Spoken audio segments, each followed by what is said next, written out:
welcome guys. We'll be getting started in a couple minutes.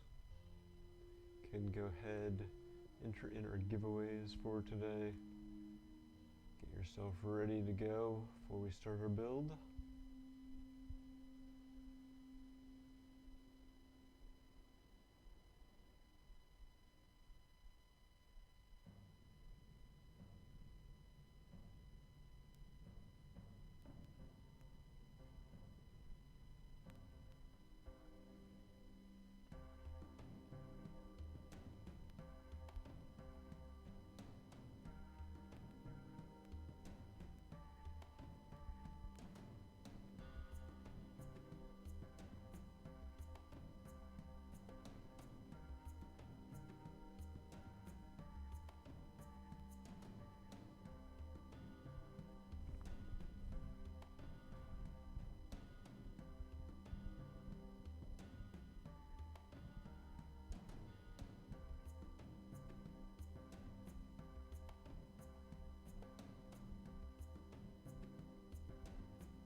Okay, it is 1 o'clock, so it's time to get started.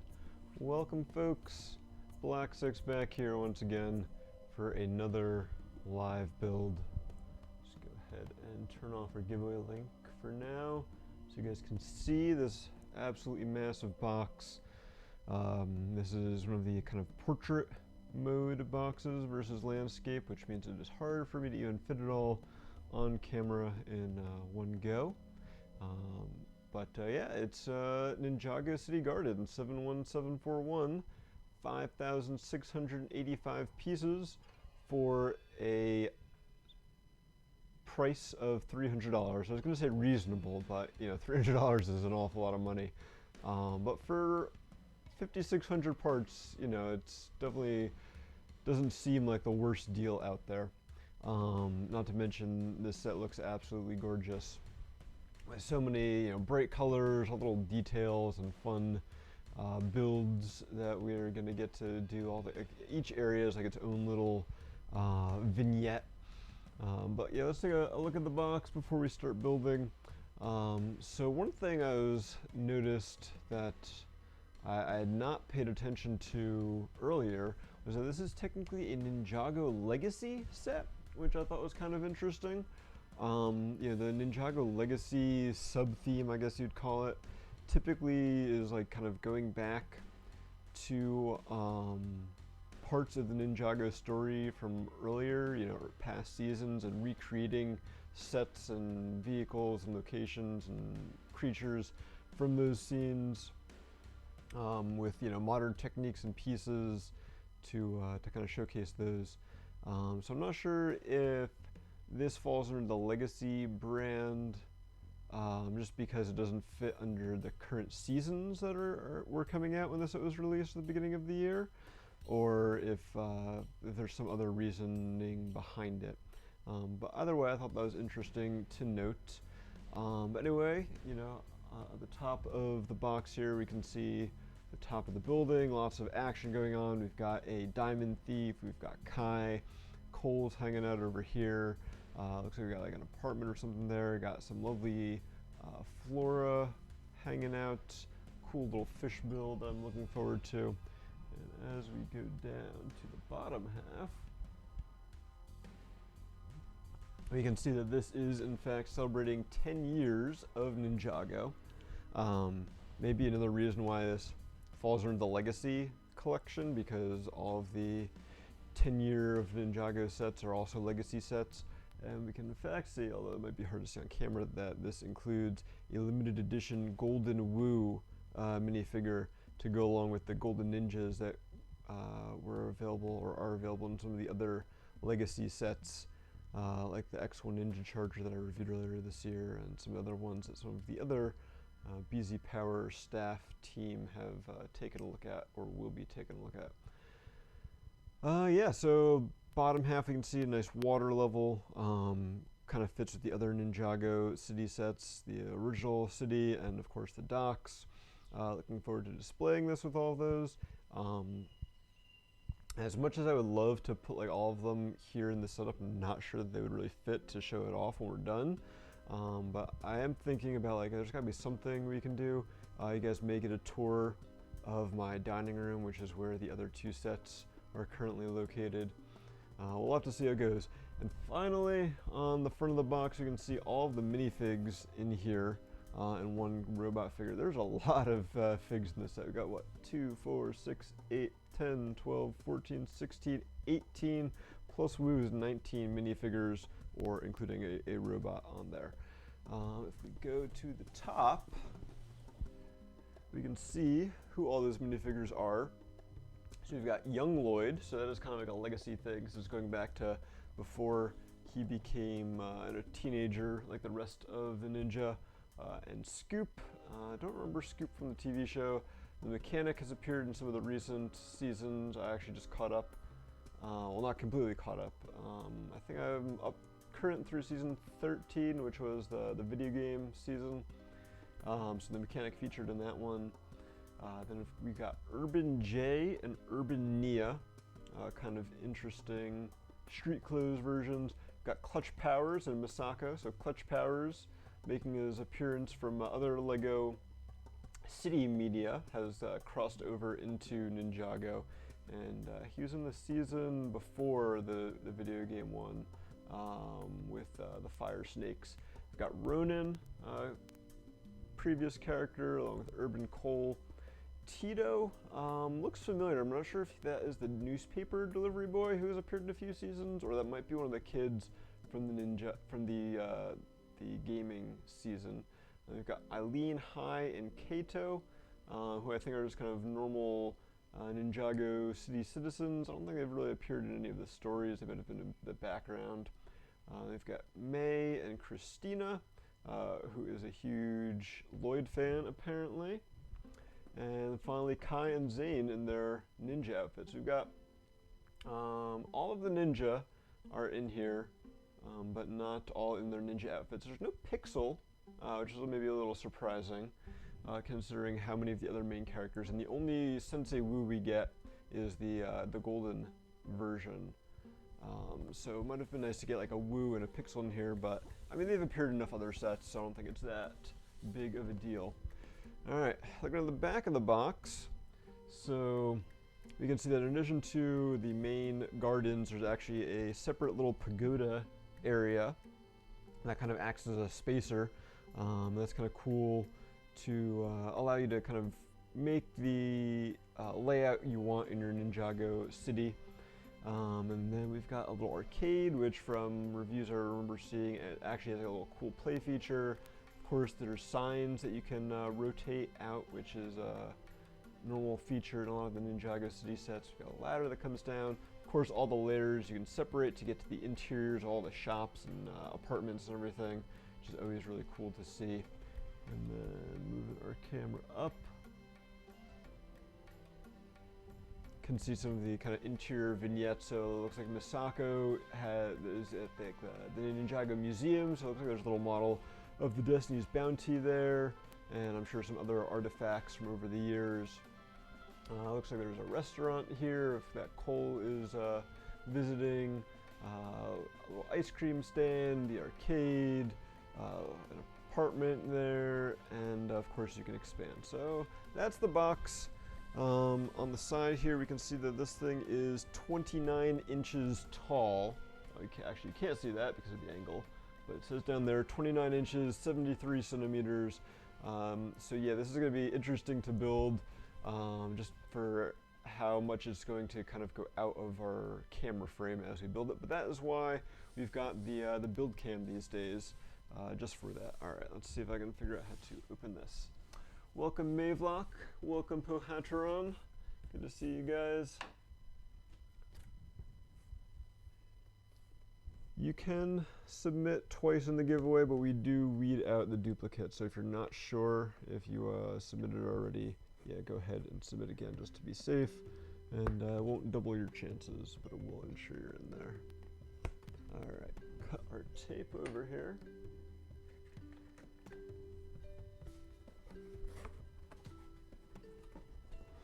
Yeah, I mean, that is the thing with like these big sets like this, is that, yeah, there's so many little details as you build that kind of get lost. Maybe not quite as bad as some of the Technic sets, with like all their gearboxes and transmissions and everything that get buried essentially. But I'm sure there's going to be a lot that will be cool to see as you build. All right, so we've got a box inside a box. Let's lower our camera back down.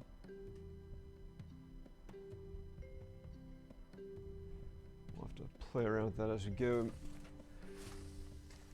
And it looks like, as, I don't know, I feel like for me personally, this is always frustrating and it's always odd that they do this, is that the higher number bags are loose in the box and the lower number bags are in the inner box. Like, that makes no sense to me. I'd say, you know, I'd want to like leave this box sealed, build with, you know, everything that's out here, and then go on to that. So because there's going to be so many bags here, we're going to have to sort these, get them off the table, and then open the inner box. Just otherwise there's not going to be any space for us to actually build. So it looks like the highest number I'm seeing is 26.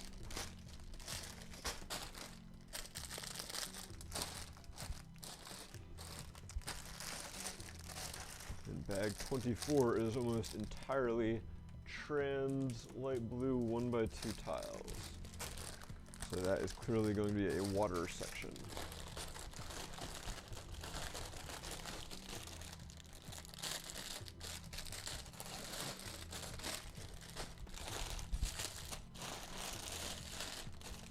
So yeah, it looks like the pagoda section is done at the end.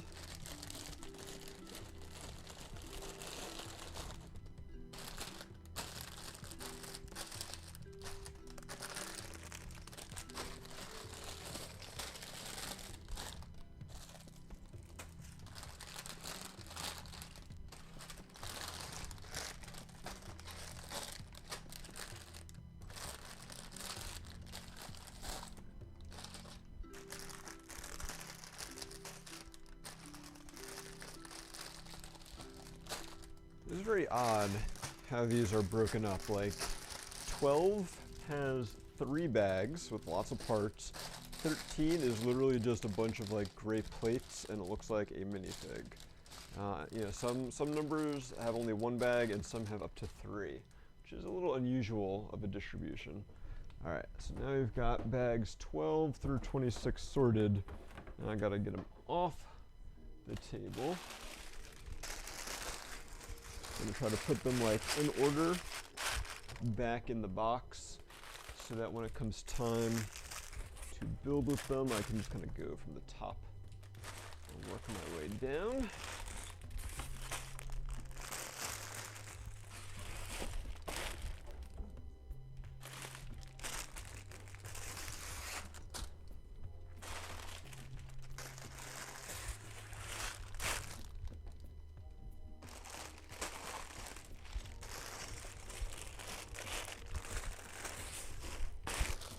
So much work before we can even start building.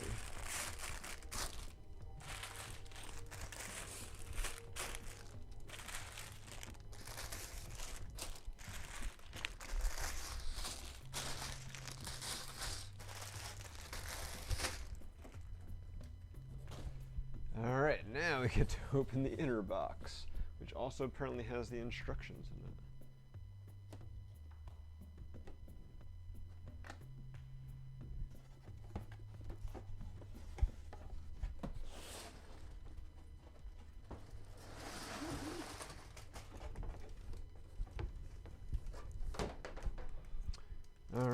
so this should have bags 1 through 11.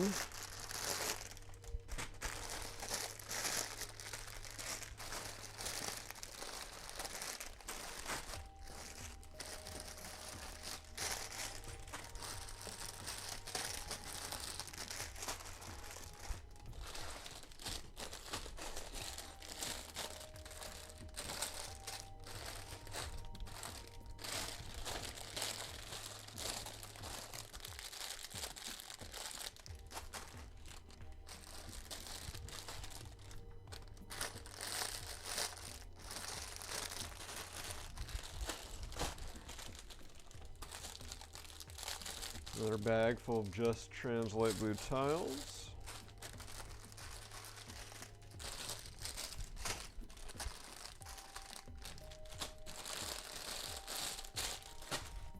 Alright, so there are our parts sorted. Here's some kind of loose parts. Usually it's just bigger parts that come in a bag like this. So like the roller coaster track and this Technic part makes sense, but there's also like a tool pack, these trans pink wing pieces, and some other ones that kind of makes it odd. We got 2 base plates, a 16 by 32 and a 32 by 32 in dark bluish gray.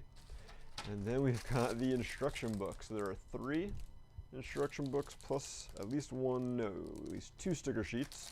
It looks like a poster or something as well. So let's open this up, or maybe it's like a comic. Only one way to find out. Alright, so starting with our sticker sheet, I'm sure there's lots of cool Easter eggs that we'll take a closer look at as we go.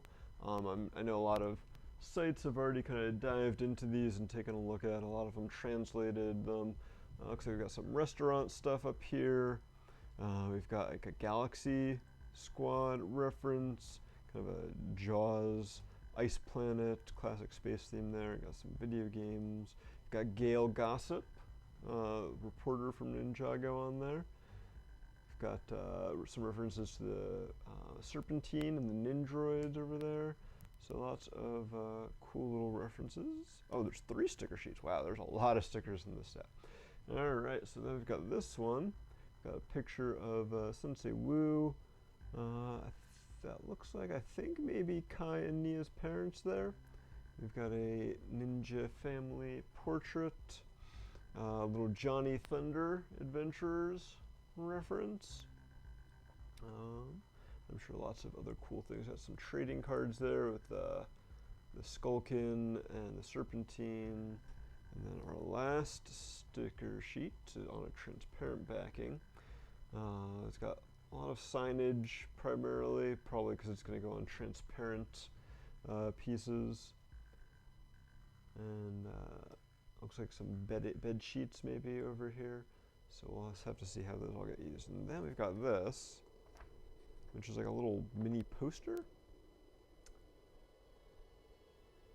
Trying to read the signature on there. All I can read is, it looks like John something from 2018, but really cool piece of artwork showing kind of the ninjas in a more human form, and really kind of capturing some of the feel. So we've got Zane and Kai and Jay and Cole, Sensei Wu, guessing that is Nia. We've got, I assume, Garmadon in the back there, although he's missing a pair of arms. We've got their dragons. It was really cool to include that. Nice little addition. And then we've got our 3 instruction books. So so apparently this is the posters of some fan art. So that's really cool. And yeah, 3 instruction books. So let's open it up, and I guess we'll start building. As a testament to all our fans who've made the 10th anniversary of LEGO Ninjago possible, the model includes a fan-made poster by Joshua Deck, which is his own creative interpretation of the TV series. That's really awesome. Wish they did that with like other themes, you know, not gonna name any names, but you could probably figure it out. So you've got a A little bit of a blueprint of the city gardens, kind of explaining what all the areas are. The ninja control room, museum roof, a hidden room, ninja zone, museum of history, Chen's noodle house, tea time balcony. So all sorts of cool little details there. They actually include the Ninjargon alphabet. So use the Ninjago language translator to translate the signage. So that's kind of nice that they include it in here, as opposed to having to look it up as you go. And then, there we go. So bags 1 through 5 are building this base level. I'm gonna guess that's probably gonna be about what we get through today. I'm not going to be trying to rush through this like we did with the blacksmith last week. Not that I regret that, because it meant we could get to building this set faster. So, but you know, I know this set is going to take us several weeks to do, so I'm not planning on rushing through any of that.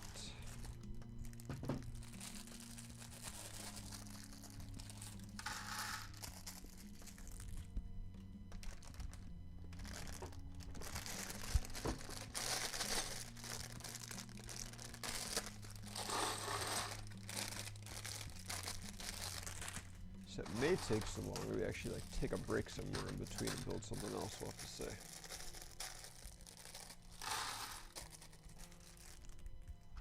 Alright, so this set comes with a teal brick separator as opposed to orange. I think we're getting pretty good to a 50-50 split in our cup here.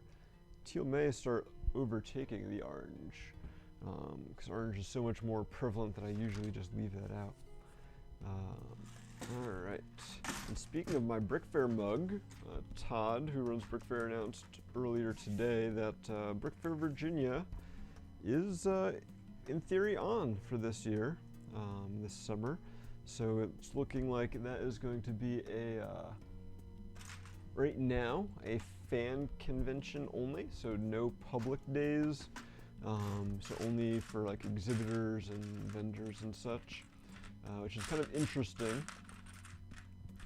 My guess is that the idea behind that is kind of planning for the fans, the adults and such, and then, if possible, if safety and state restrictions allow, to then open it up to more people, to the public, so we can get them in as well. But I'll have to see how it goes. But in that case, I will definitely be planning on going. So looking forward to that for sure. All right, let's get our build cam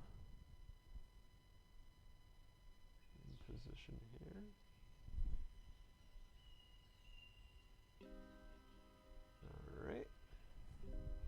All right, so we're starting out with our 10th anniversary Sensei Wu.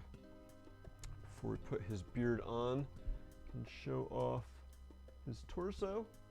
Lovely gold on gold on gold. There's some nice printing there. His beard is rubbery. I should probably show off his face before I push that down. It's kind of hard to see the details on his face with the gold printing there. But it looks pretty good. He's got his little ponytail in the back.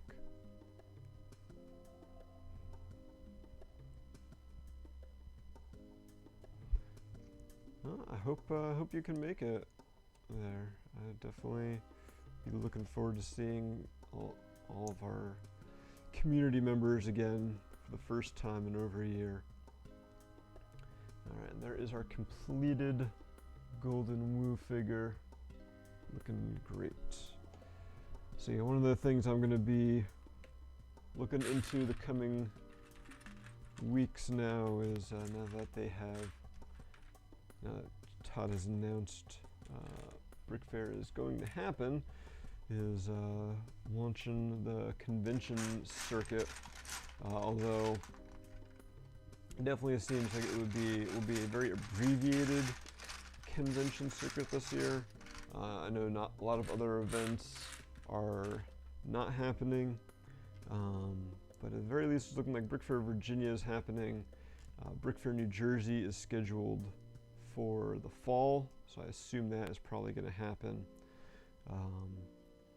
And BrickCon in Seattle, I guess, may have a chance of happening. And then there's also Brick Universe events. I have to look and see when and where those are going to be. But we've been to a few Brick Universe events in the past, and if there's any that fit our schedule, we may look into going to those to try to have some events on the circuit this year. Alright, so there is our little display base for Wu with a lovely 2x2 round gold tile celebrating 10 years of Ninjago. And now we can actually start building.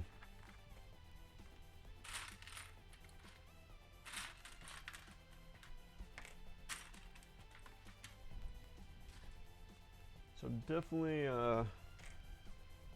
interested in kind of the public community's thoughts on having a LEGO convention and going to one in person. Like, how do you guys feel about that? Do you feel like it's going to be safe? Are you willing to go? Or are you going to hold off a little longer before you make that decision? That kind of thing. Definitely want to get a feel for what the community is thinking right now, and also just kind of helps for planning for like different events we may or may not want to do. You know, just to see what the turnout's going to be like, how people are feeling. For me at this point, you know, I am right now right in the middle of my 2 vaccine doses, so in a little under 2 weeks I'll be getting my second dose. I fully intend to wear a mask during the convention while I'm like in the convention hall. You know, despite being vaccinated, I still think that is a proper and prudent safety measure to take. You know, not just for my personal safety, but just kind of for the peace of mind of others as well. I have no issues doing that. So, you know, still hope, and I plan on any input I can provide to Todd as far as like suggestions for keeping social distancing and stuff. I intend to make, if possible. I know Todd is definitely taking this whole thing seriously. At the same time, you know, I think we all want to be able to hang out again in a safe way, though. And I know Todd is committed to that. I know there will be plenty of hand sanitizer. I do expect there to be some rules about wearing masks and stuff, and we'll definitely be following, you know, all state, local, nationwide guidelines, whatever the CDC is recommending at the time. So you know, I'm hoping that it can be done in a safe manner. I want it to be done in a safe manner, and yeah, definitely interested to hear how you guys are feeling about that.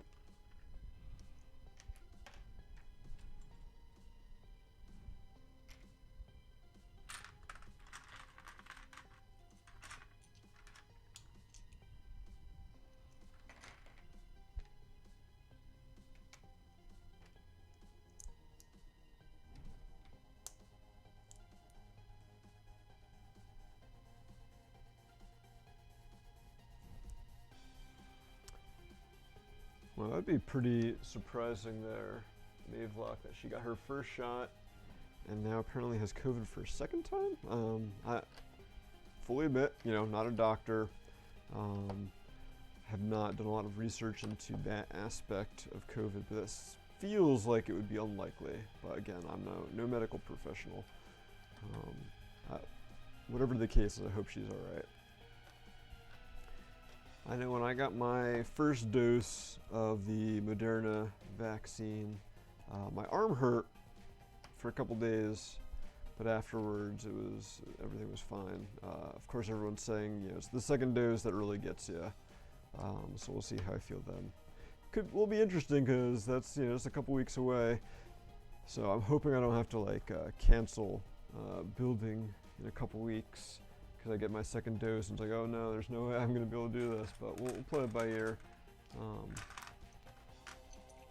know, I've definitely done live builds while I've had like a cold or something before, especially since I don't have to worry about getting anyone else sick when I do that. But we'll see how the vaccine compares to having a cold while building.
Oh, so you actually had COVID there, Miniflock.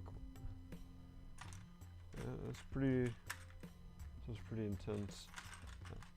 As far as I'm aware, I never actually got COVID.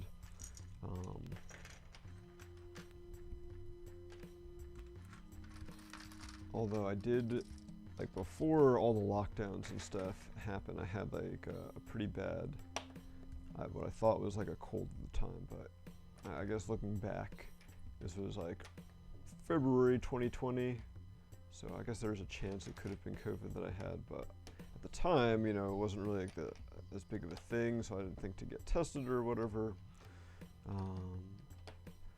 But other than that, I definitely have not been sick over the past year, which I think is definitely an advantage of all the lockdowns and people wearing face masks, is that, you know, kind of killed off a lot of the flu season the past year. So I hope we kind of keep up with that idea of, hey, if you're sick, wear a mask so you don't get other people sick.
Yeah, I mean, you know, obviously,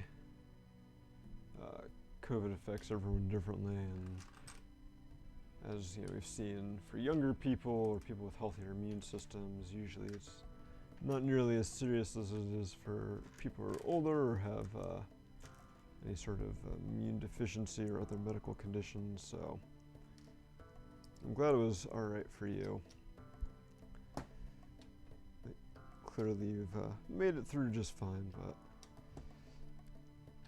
that's always the thing, is that, yeah, I know it wouldn't be too bad if I had it, but definitely don't want to, you know, spread it to other people who could potentially have it worse.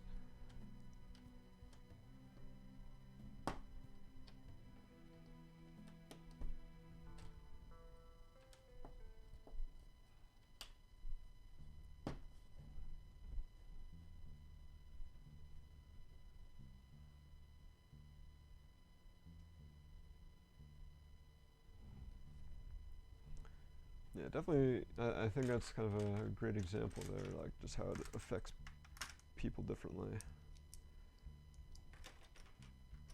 And so that's all the more reason for everyone to get vaccinated so we can hopefully get past this and get back to some sense of normalcy. Although, you know, there's definitely going to be lasting impacts from this in all sorts of different fields and areas.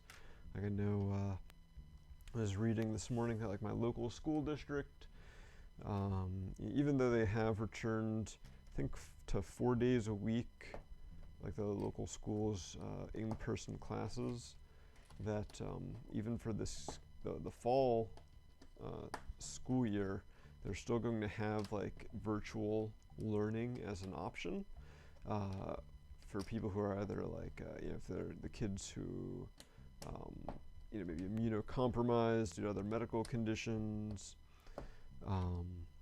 or just, you know, parents are still concerned about COVID, giving them the option. And so it seems like that might be a thing that just kind of hangs on for a while, is kids having the option of doing school in person or virtually.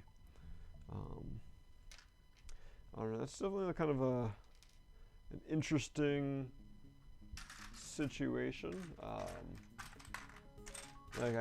Apparently some kids, I know some kids have had a really hard time doing virtual learning, but apparently some kids are doing really well. And while I'm kind of all for, like, what was that? Oh, that was R2 committing suicide, jumping off the top of these shelves off to the left here. All for like finding the best way for kids to learn. Like, I do think a big part of going to school, and especially, you know, in-person classes, is just getting some kind of social interaction and learning those skills that you are going to need throughout the rest of your life. You know, no matter what you do in your life as far as professionally, you're going to need some sort of social skills at some point or another, and I do think it's important to get those. So that would be my only kind of hesitancy of offering this kind of continued virtual education, but at the same time, there are, you know, already kids who get homeschooled, so it's not much different from that. It's just kind of the state level offering those options versus parents having to choose to do it on their own. So, you know, I don't have kids, so I don't really have a dog in the fight, so to speak. So my opinions are not really valid. But I do think it's just kind of going to be interesting to see how that keeps going. Not to mention, like, you know, in the workplace, I know I've been still not really going into my office, maybe like a couple times a month, and talking to, you know, my management. They're like, yeah, you're probably still going to be working from home a lot moving forward. We'll probably, you know, plan to have people go into the office more often in the future. But I think if there is work I can do from home, they're gonna keep letting me do it from home, which, hey, I'm fine with.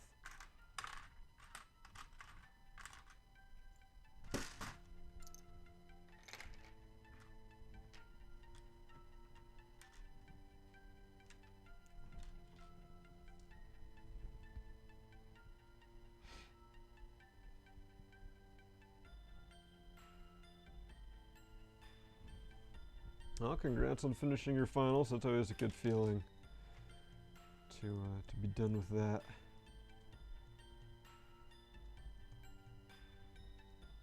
School's out for summer. You did mention an internship. Anything cool or fun that you're going to be interning at?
Yeah, that is definitely some internships, unfortunately. There's a lot of kind of busy work and stuff. But I mean, I do think that it can be some good experience just on how a corporate environment works, just to help prep people for that.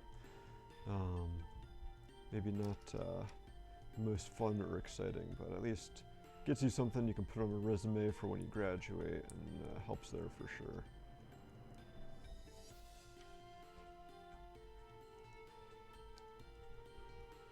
Alright, so this is an interesting Technic piece. Usually used, I believe, for like linear actuators, but we're using it here as a decorative storm drain element.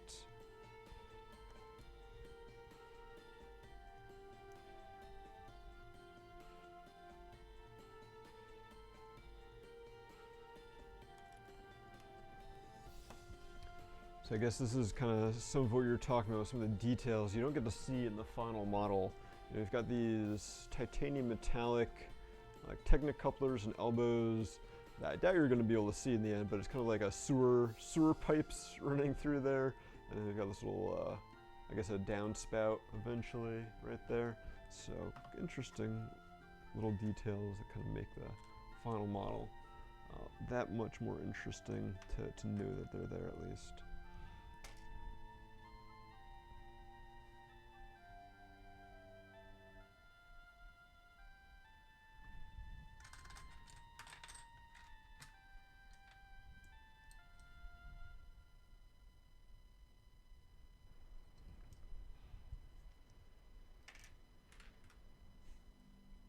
Yeah, I think there's definitely something to be said about experiencing the 40-hour work week, so you know whether or not you'll like it and have the knowledge to be able to appreciate working from home.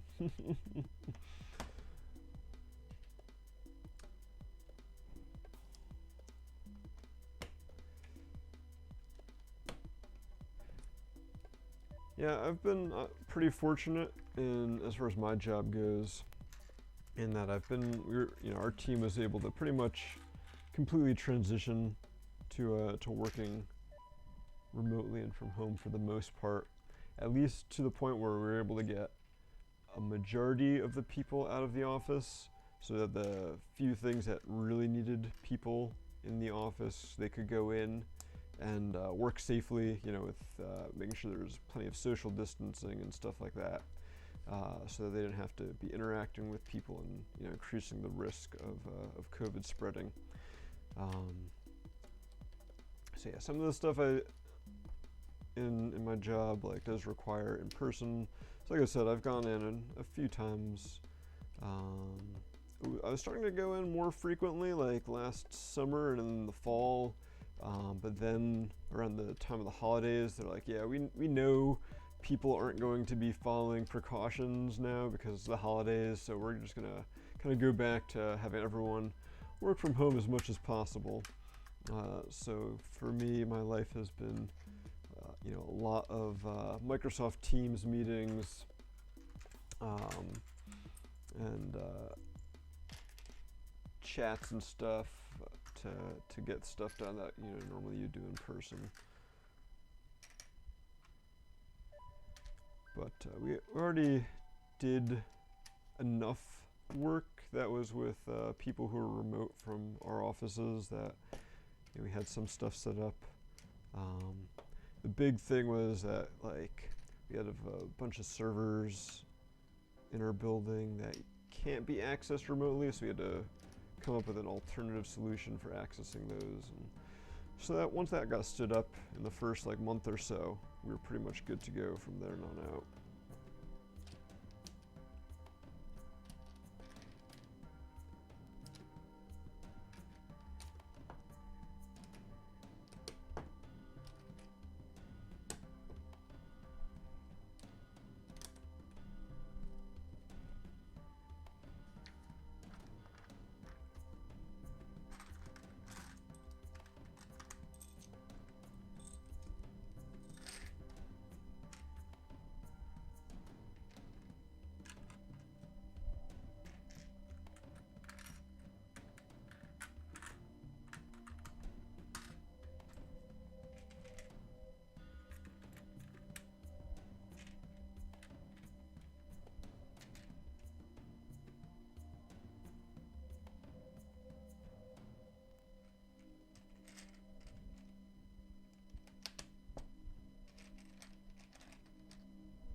there, Dollar. Good to see you.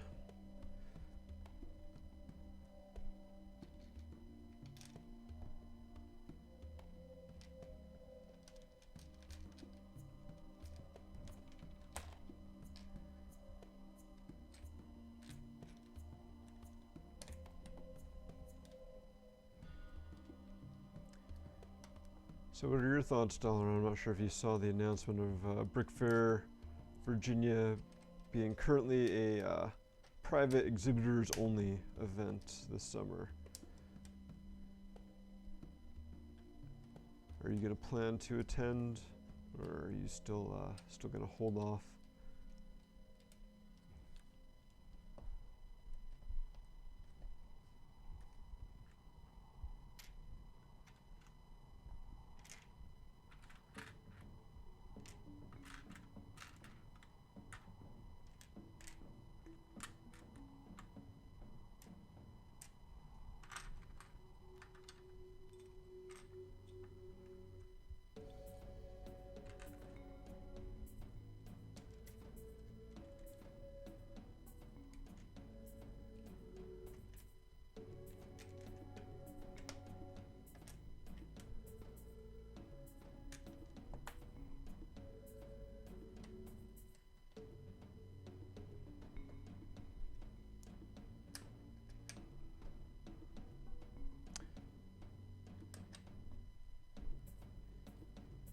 Definitely important to, like you said, weigh the pros and cons and make the decision that's right for you and your personal safety and well-being.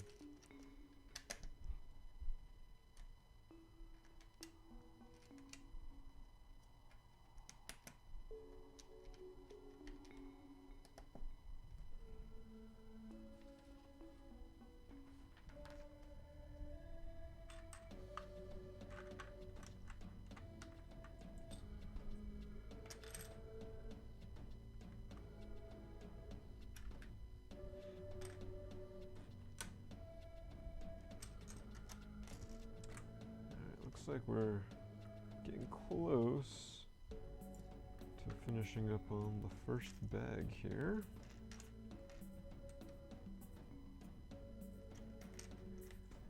Other than that storm drain I showed off a little bit ago, it's been primarily just stacking bricks and plates. Nothing super exciting thus far. I'm sure we'll get there though. I mean, have you looked at the box?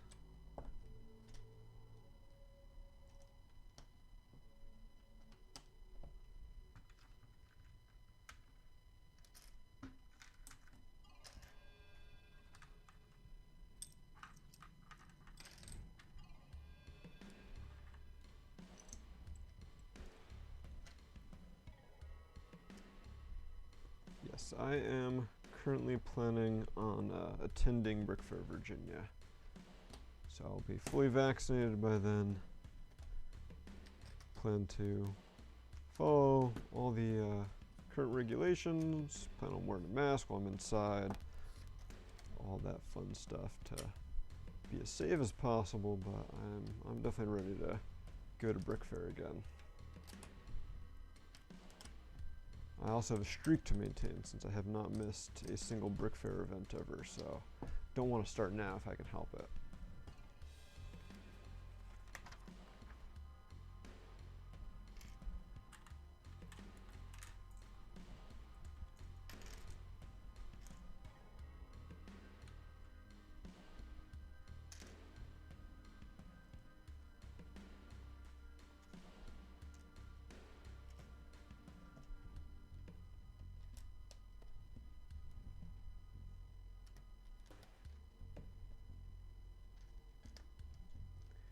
Yeah, it's one of those things that, you know, you don't plan on starting such a streak. Then one day you realize that there's only 3 people left who have been to every Brick Fair, and like, all right, well, I gotta keep going to this point.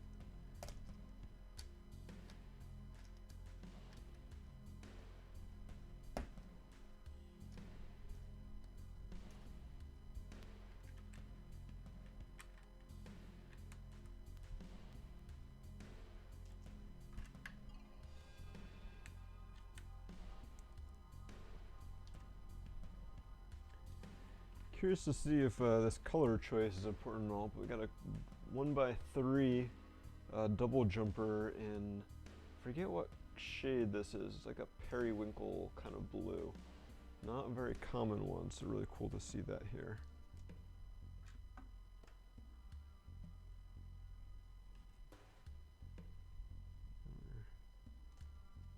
Definitely getting close to finishing up this section.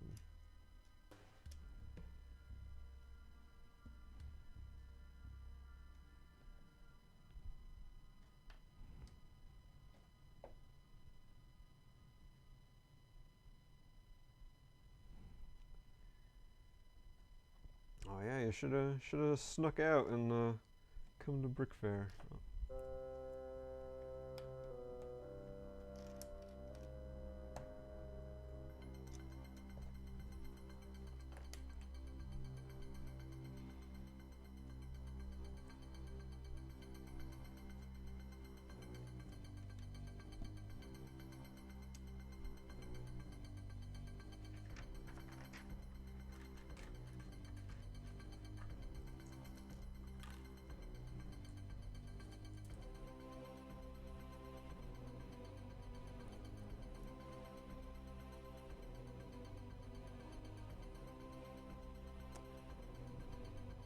Oh well, we're already almost an hour in, so I think I'm gonna put up our giveaway link real quick. And we're gonna do our first giveaway for today. Since we're probably gonna be getting through 4 or 5 bags.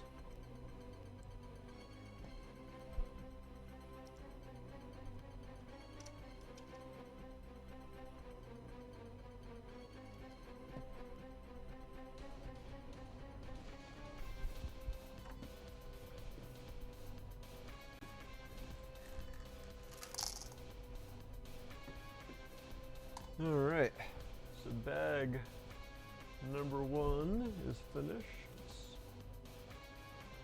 Let's turn that off for a sec.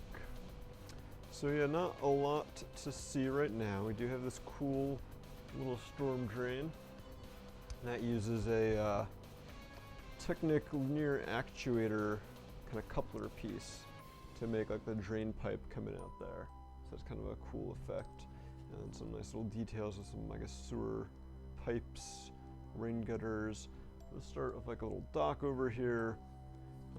There's some snot bricks here, so curious to see what that gets used for. Also got the Technic bricks with pinholes to connect the City Gardens to some of the other Ninjago City sets. And then the start of like a little island or something going on here. So that is where we leave off. So I'm going to open up the parts for the second bag. Gives me a lot of trans tiles, so we're going to be kind of working on the water. And we'll pick our first winner for today.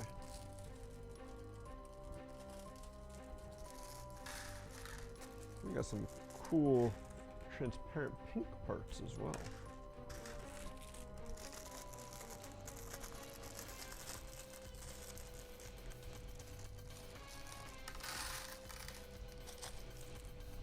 Alright, gotta also open up this bag. And it says we're gonna need this sand blue Technic piece. And then we also need these little guys, which are a bunch of different weapons. Let's pop this open. I've never seen this selection of weapons before in like the little separate baggie. So it's definitely curious. So we've got like this blade piece. And these are all in bright green.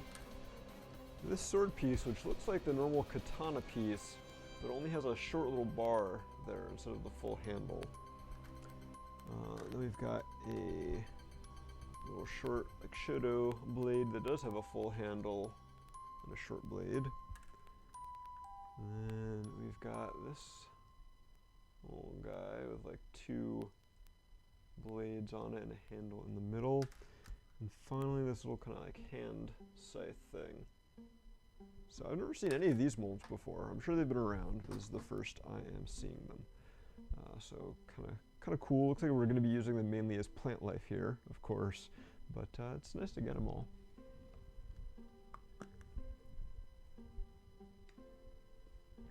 All right, so let's go ahead and turn off our giveaway link and pick our first winner for today.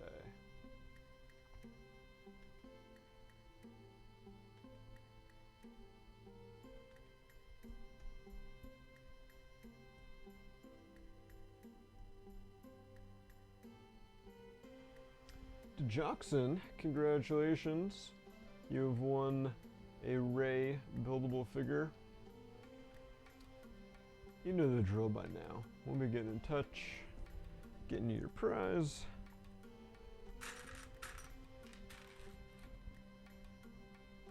Shipping it wherever it needs to be shipped.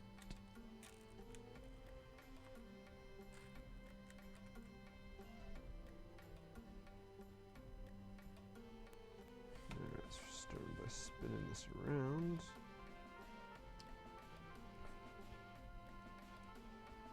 We've got 20 translate blue 1x2 tiles in the first step.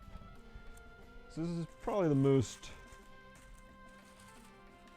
tedious part of these Ninjago City sets, is the water. But at least you only really have to do it at the beginning, and I feel like this one's got kind of less water than some of the others have had, although we'll see. And it's not the worst thing that could happen for sure. It's definitely no Coliseum. That's going to continue to be my go-to comparison until I find another set that I dislike that much.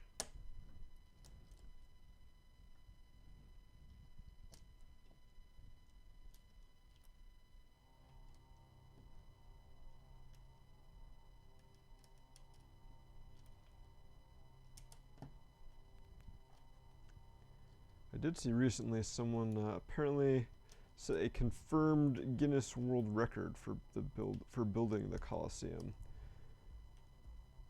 They did it in like 13.5 hours. And then I just did like some rough math on our streams. You know, the videos that we've uploaded to our YouTube channel of my build of the Coliseum. And I did it in like 15.5. And that's just literally the runtime of the videos, which, you know, obviously includes some time at the beginning of each stream where I'm not building, and then some showing off of the build as we go, doing the giveaway winners. I'm like, 13, I could have easily shaved 2 hours off of that if I was just building. So I'm not very impressed by this Guinness World Record, is what I'm saying.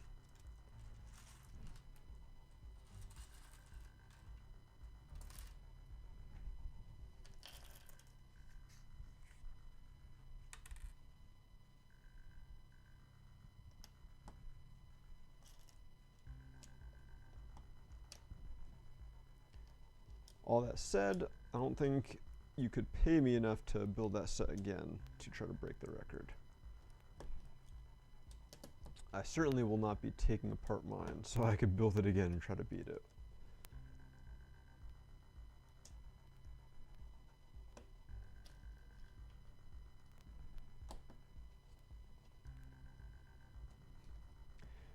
Yeah, I mean, you know, the point of these streams is never to build it the fastest.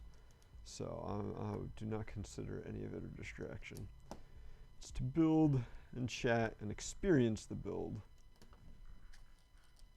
I'm all for you know, speed build competitions.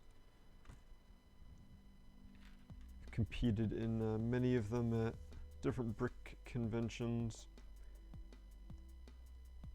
and they are fun as a competitive venue, but there's definitely something to be said about for just sitting back and enjoying the build.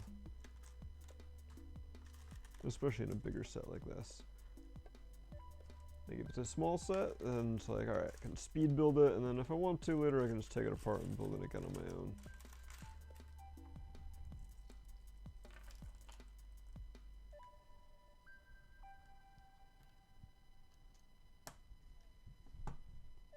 But a big set like this, you usually only get to build once, so you might as well enjoy it.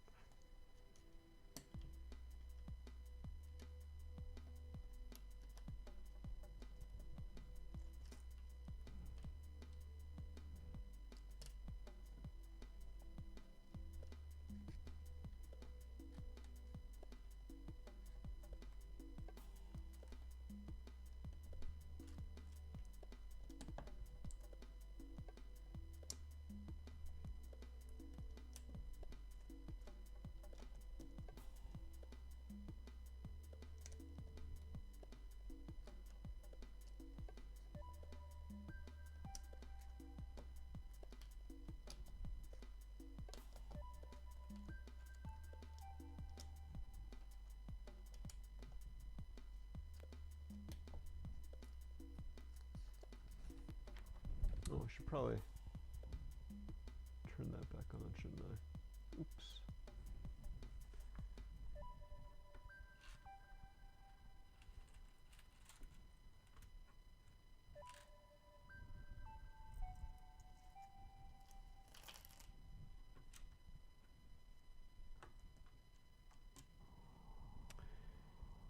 Alright, so apparently from that bag of those weapon pieces I was shown off before, at least right now, we're only using 2 of them. These 2 here as like, I guess, little leaf pieces. Now there are some other clips we put in that are sticking up out of the water. So definitely a potential for using some more later. We'll have to see.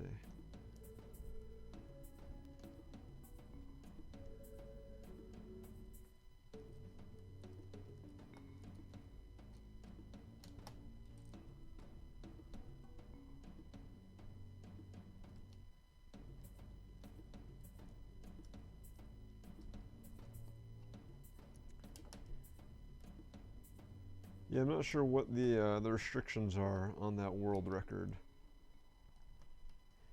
I feel like back in the day, maybe years like 10 to 12 years ago or so, you saw a more concerted like effort of team speed building kind of things. Like I remember at the first couple, like the first Brickfest I went to, and then the first couple Brick Fairs and some other conventions I went to at the time, there was like definitely a competitive nature between like different events. Like you would hear that, oh, this event, you know, over like BrickCon in Seattle, they built set X in such and such a time, or over in Germany during an event, they built this set, you know, so quickly. So it was kind of this competitive thing where you're competing against other regions to build a set the fastest. And that kind of died off over time. I guess like there started becoming too many events maybe, and it was too hard to keep track. There's no like central repository for all the times for building.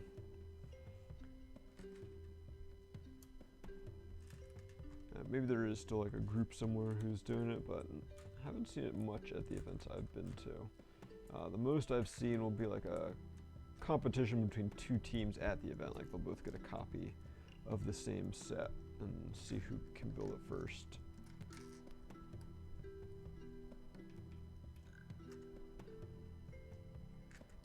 One of the big problems with that, though, is then like, what do you do with the set when it's done? How do you split it up amongst everyone equally, so everyone can kind of get their stake, their part of it?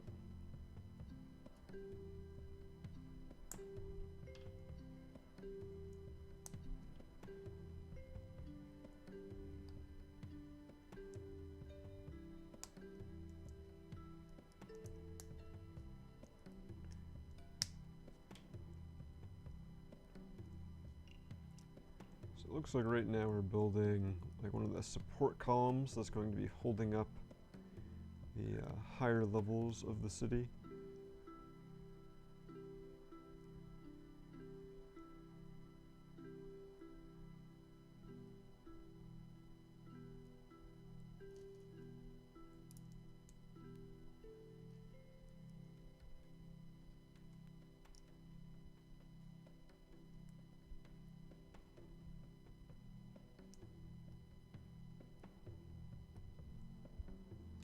Got some interesting, some of those trans pink parts I was mentioned before being used in here.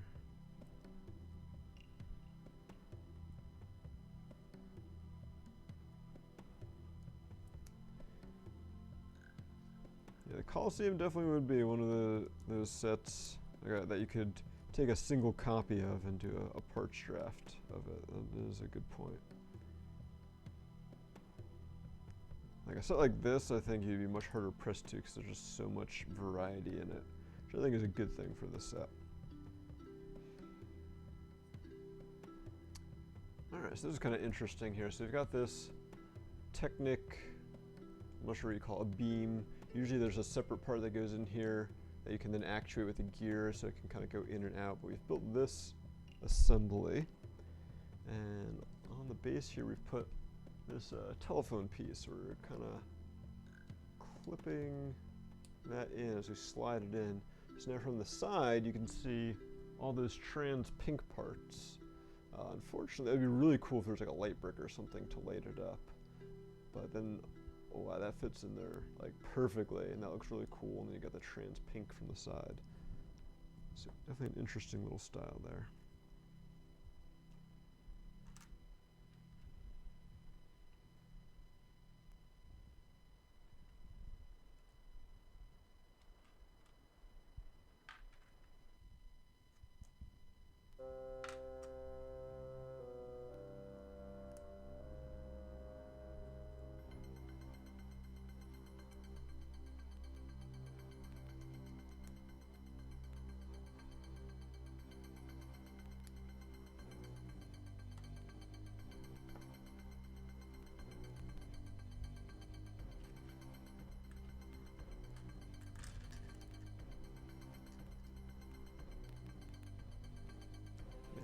Kind of lock this piece in with a Technic axle here.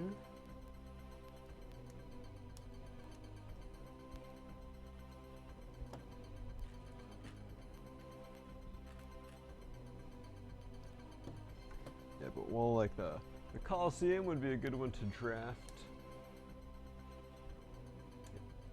Hey there, Radrix Mox. Also, I'm not sure if I said hi, Paleo. I didn't acknowledge your comment, but welcome. Well, like the Coliseum would be a good one to draft. You'd still then have to take it apart, like during the convention. So I know, for example, I have the UCS Imperial Shuttle, and the reason I have that was because I did it as part of a speed build at a fan convention. And then when we were done, no one wanted to actually sit down and take it apart, so you just kind of drew names out of a hat to decide who got to go home with it, and so I got lucky enough that it was me, and got a free shuttle out of it.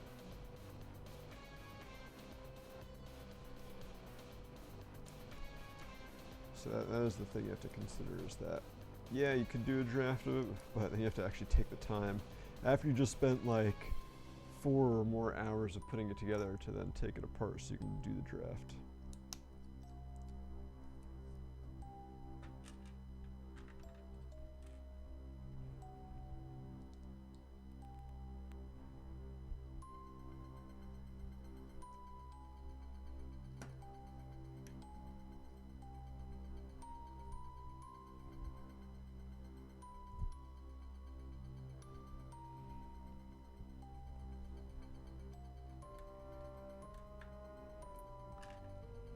Yeah, I think you know, the Lego set designers these days, there's a lot of AFOLs among them. So of course, you know, they're used to discovering techniques, or you know, they know techniques from back when they were fans. They figure out, how can we incorporate this into a set that we're designing.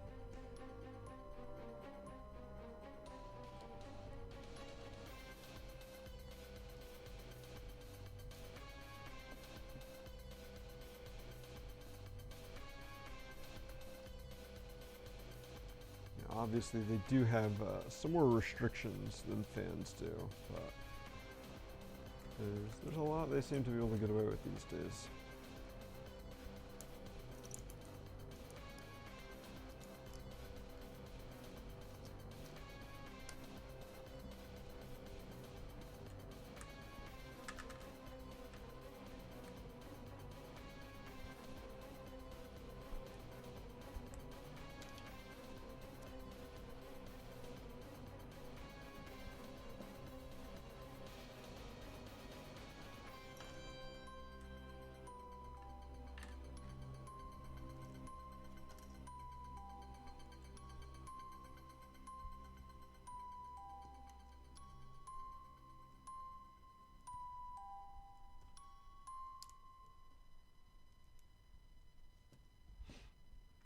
Oh, this is an interesting piece. I didn't notice that before.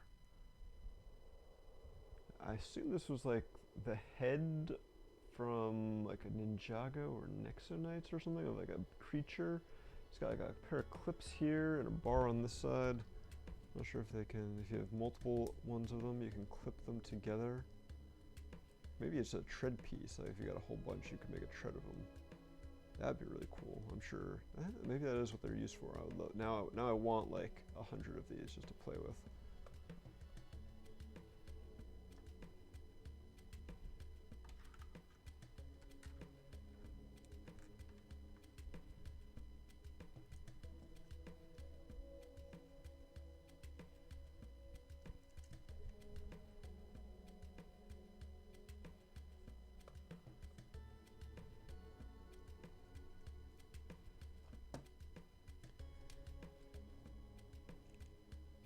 Yeah, a piece like that is definitely not like original to this set. Like, I'm sure they wouldn't make a new piece just for this. So I'm definitely curious as to where that was first featured.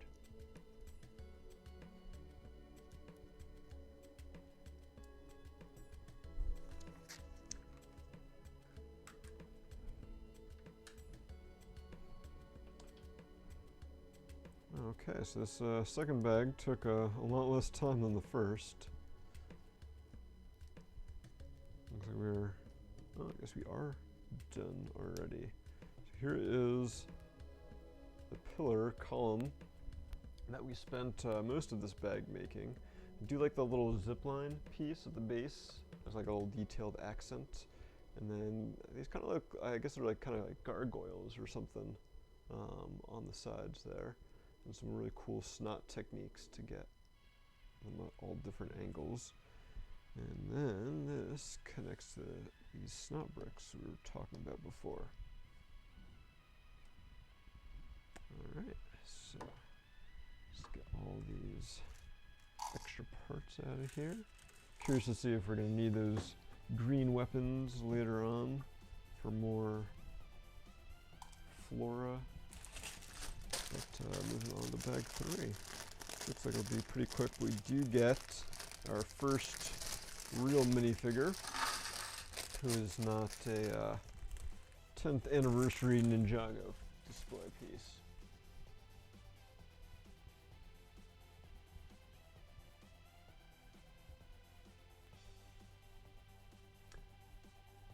What part of the set is this? Yeah, this is the base, so we're moving on to, this is bag 3, so I'll pull up the instructions.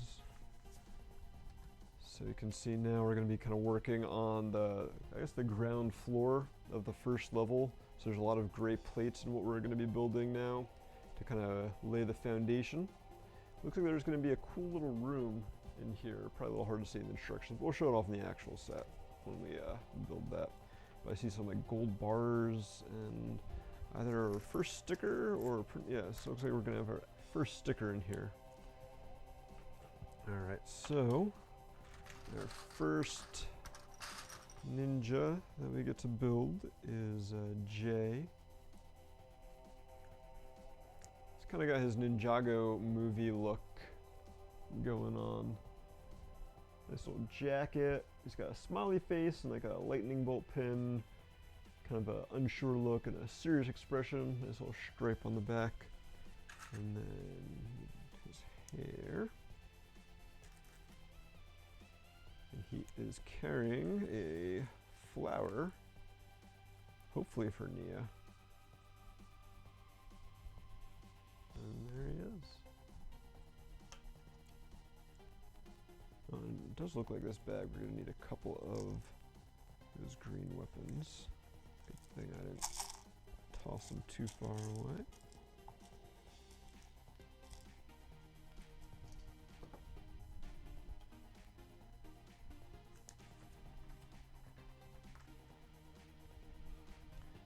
Alright, right off the bat, we're getting to our first sticker. So we just gotta find it on these 3 sticker sheets.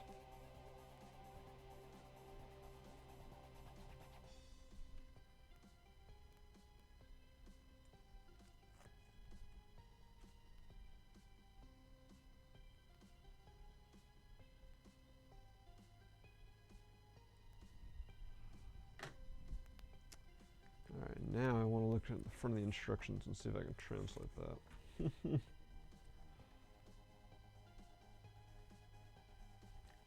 I'm pretty curious as to what that is saying.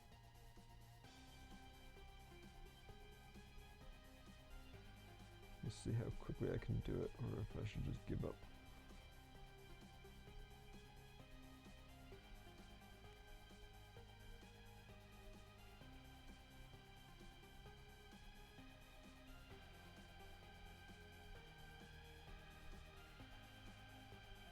Look at it.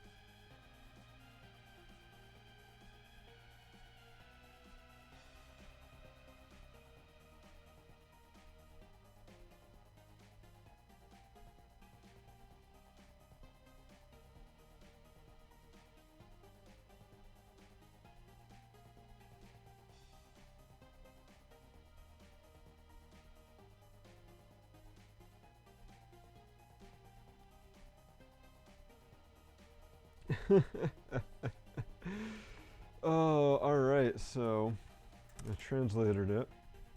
We'll show it off. So there's a little chest with a 1x1 transgreen tile, and here's the sticker on it. And hopefully you can see that well. It is a ninja with some bunny ears, and the translation reads Easter egg.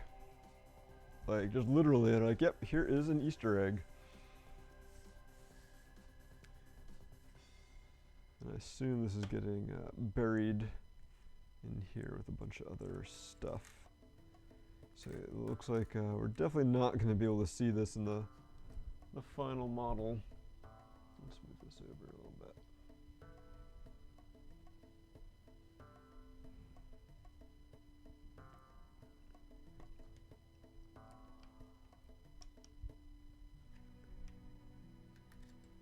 So yeah, we've got some like gold ingots and stuff that we're stacking up. So it's like a secret treasure buried in here in more ways than one.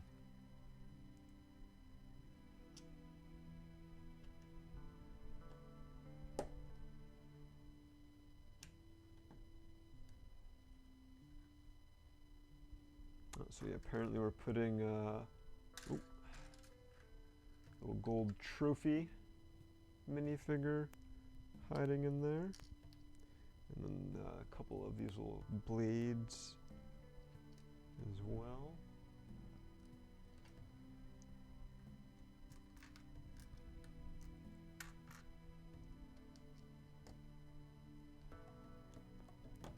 Yeah, now I'm curious if we're even going to be able to access them when all is said and done here.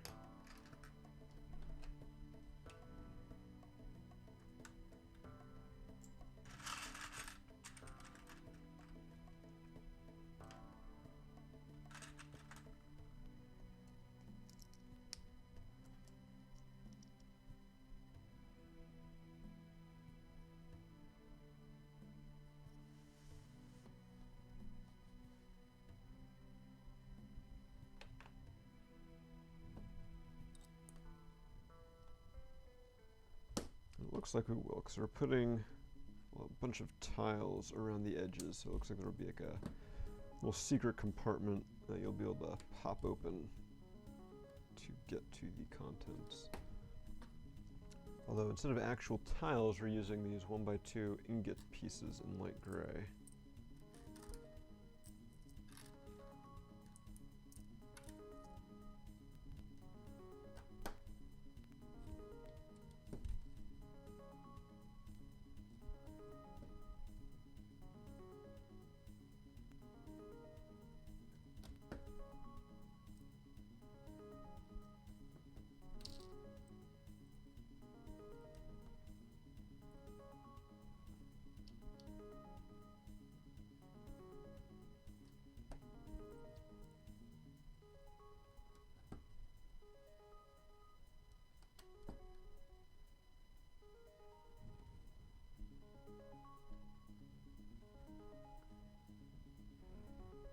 Yeah, that seems like a safe bet there, Dollar, that the blades there are the jade blades from the TV show. I'm not sure what the trans green tile is supposed to be. I just feel like the other stuff is just kind of like, oh, well, this is just some gold. Just a little treasure hiding in there.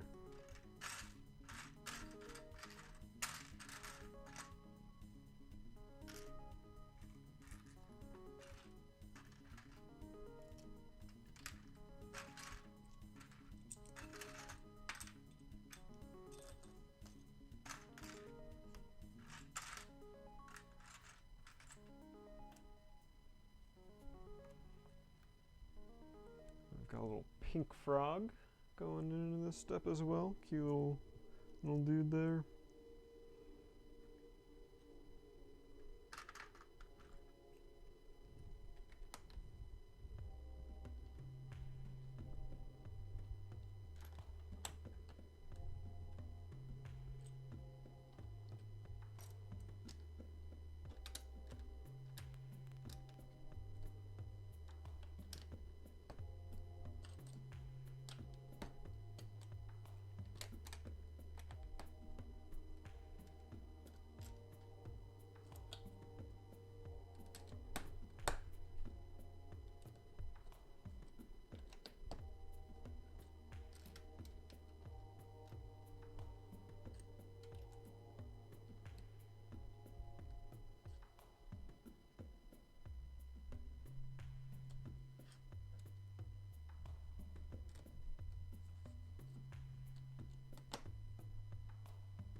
Oops, this needs to be one stud over.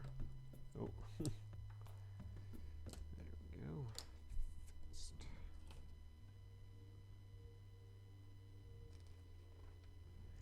All right, see you later, Dollar. Thanks for joining us. We'll still be here next week.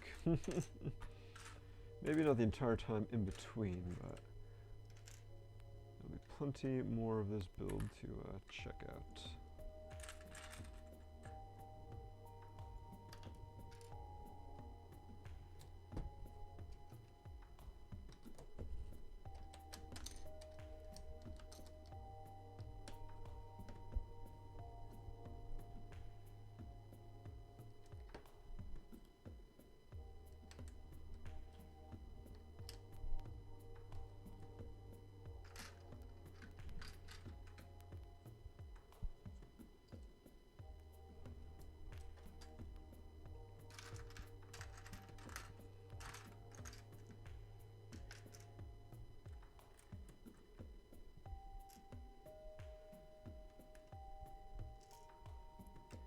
Yeah, I don't know that I'd want to sit down and just build this or any other set just like straight through. I feel like that wouldn't be much fun. You definitely need to take breaks. Having done 24-hour gaming marathon last year, like, you know, it after a while, ooh, it definitely wears on you. Although if the Coliseum can be done 13.5 hours, I figure a set like this could probably be done in at least, or at most, that long, if not shorter.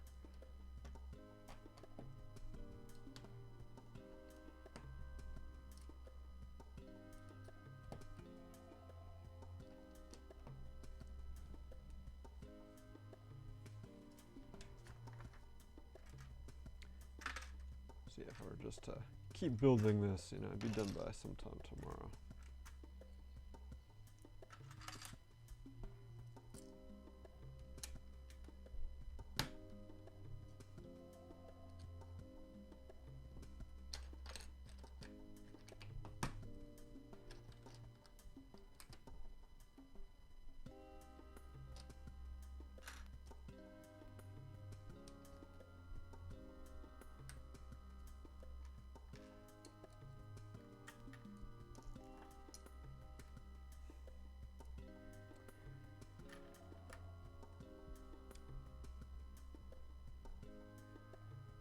Oh, those Lego designers. We're talking about nice part usage before.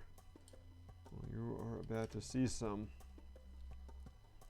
So you've got our little storm drain here. And way back when we installed it, we put a 3-module bar in like the Technic axle hole that's in there. I'm not sure if you can see that there's a bar coming through right there. So now what we're doing is we've got this little guy. That's like one of the things that you have a minifigure hold, so they can like be shooting energy out of their hand, and when they're holding it, you kind of push down and it fires out. And so we're connecting that to a battle droid arm, and we're clipping that in here so that it looks like water is coming out of the storm drain. Oh, those designers, they never cease to amaze.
Alright, looks like we are getting close to finishing up bag 3 here. So when I finish this step, I'll put up our giveaway link again. And then when we finish this bag, we will pick our second winner for today.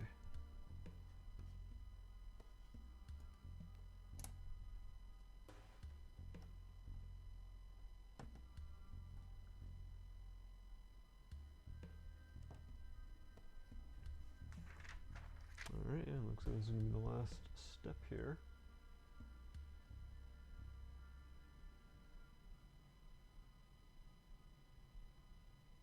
Alright, giveaway link is up.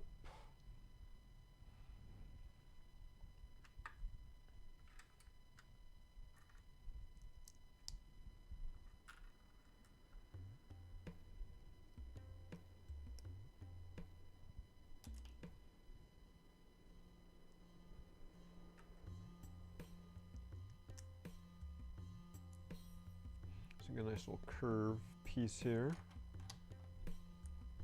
Kind of break the corner on this section so it's not as straight everywhere.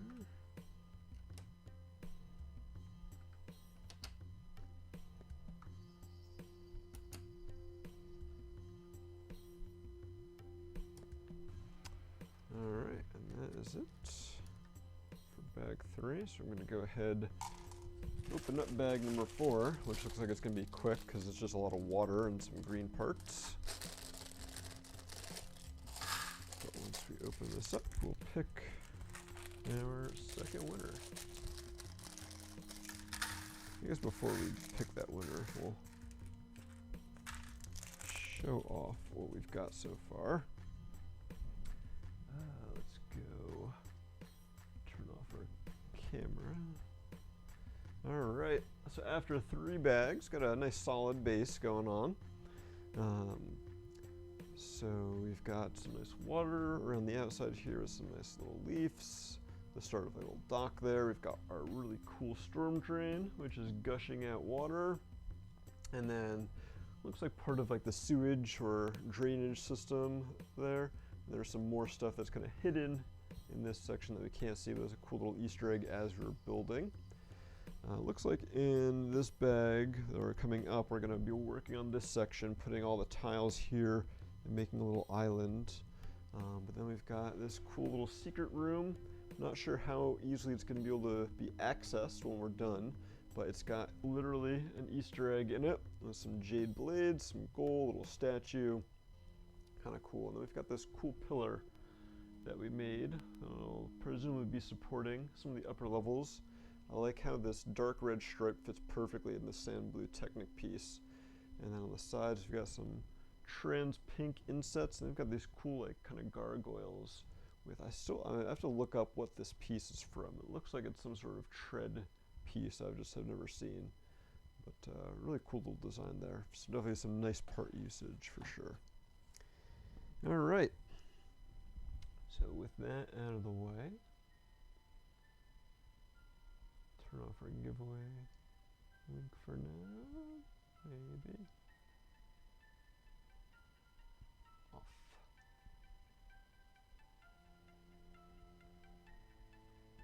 Put our webcam back on so don't forget. And let's see who our second winner is.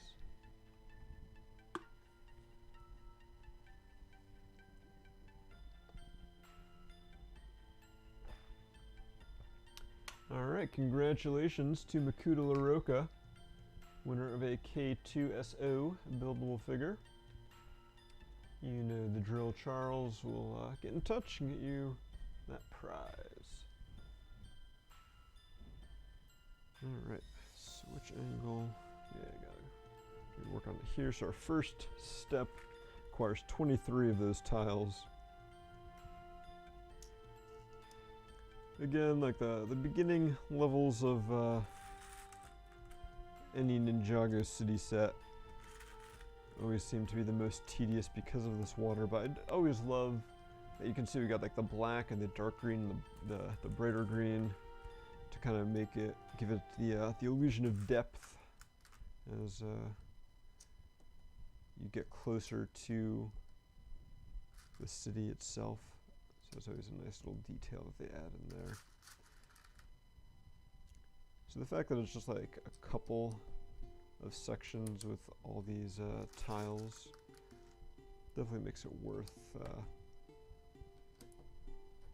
bearing through, because so much of the rest of it is just fantastic.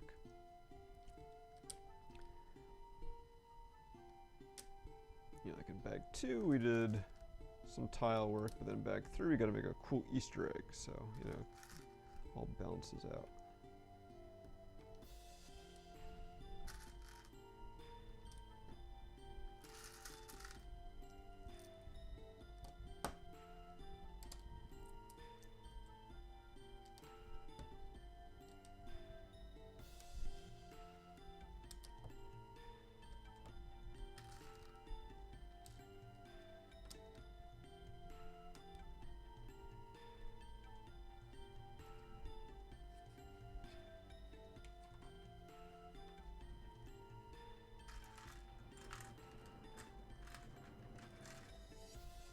I feel like the Ninjago City sets in general are just kind of some of the best Lego sets out there, as far as different and unique techniques that they have.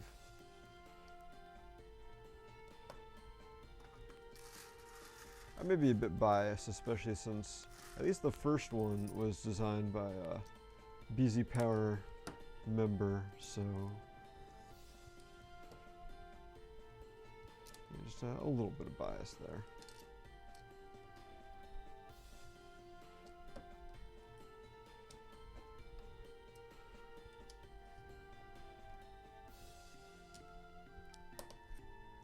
Not sure how much Nico is involved in the docs for this one, but I'm sure he definitely had some input.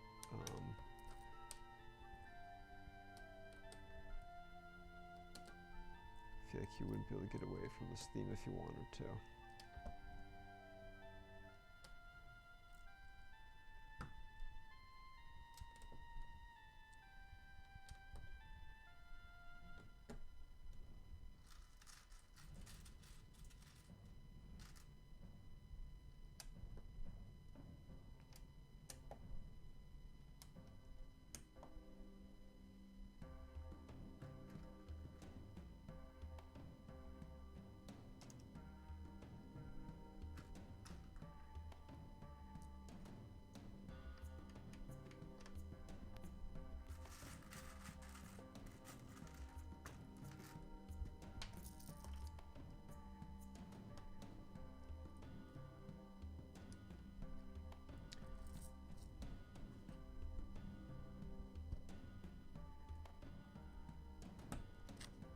Thank goodness for brick separators.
Just a little like truck grill piece as a ladder, so if you happen to fall into the water, you're able to get out.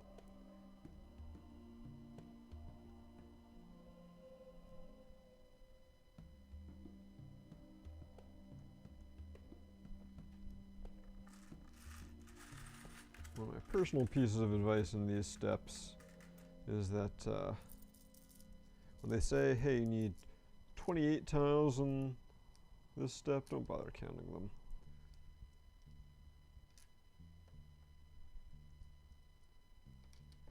Just grab a handful and follow the instructions until you run out of ones that the instructions tell you to place.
man has fallen into the river.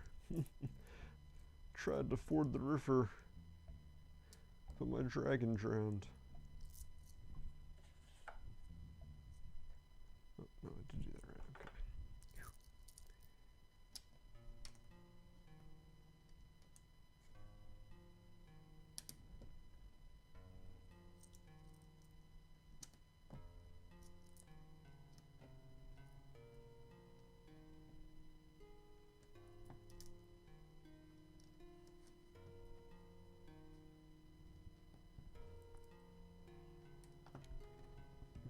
Alright, almost done with our tiling for now.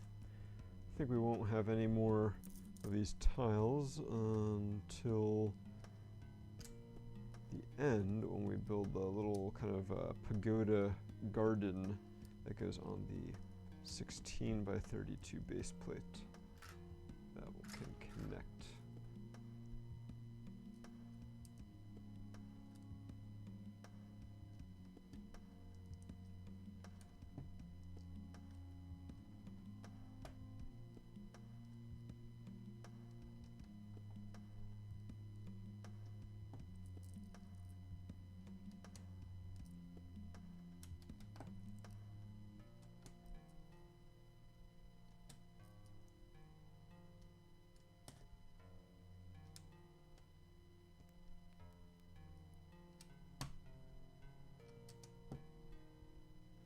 Alright, and that's it for tiles. Got this lovely water section now. And now we get to build a little island here.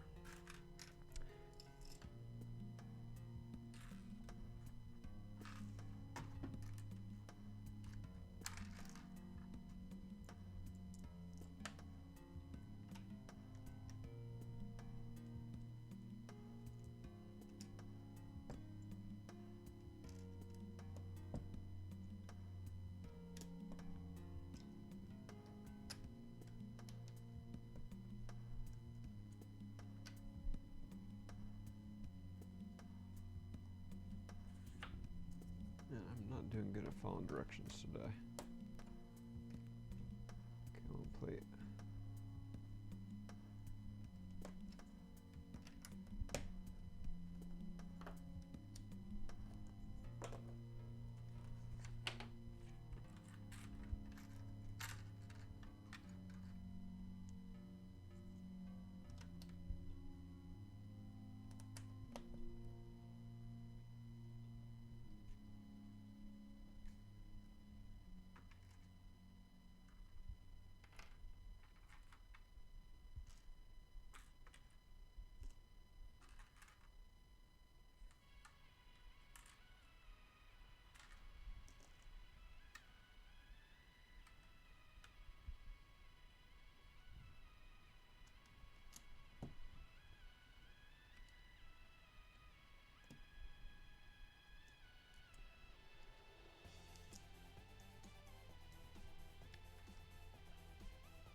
Making a pair of, looks like little statues.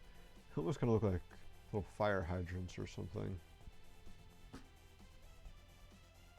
And those are going on these little rock outcroppings that are deftly hiding the Technic pin connection points.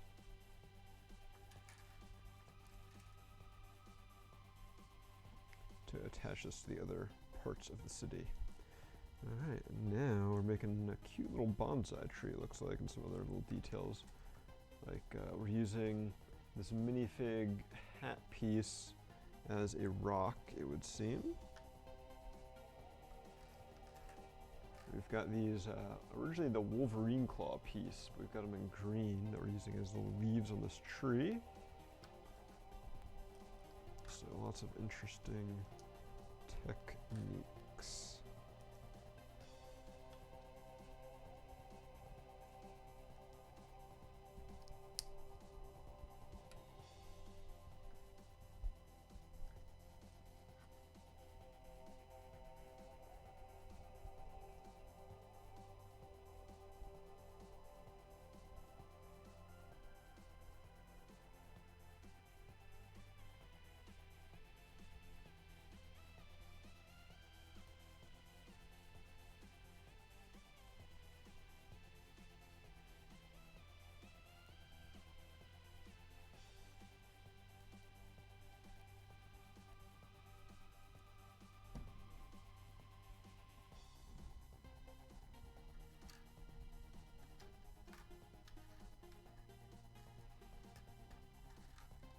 Alright, looks like we're already just about done with bag 4.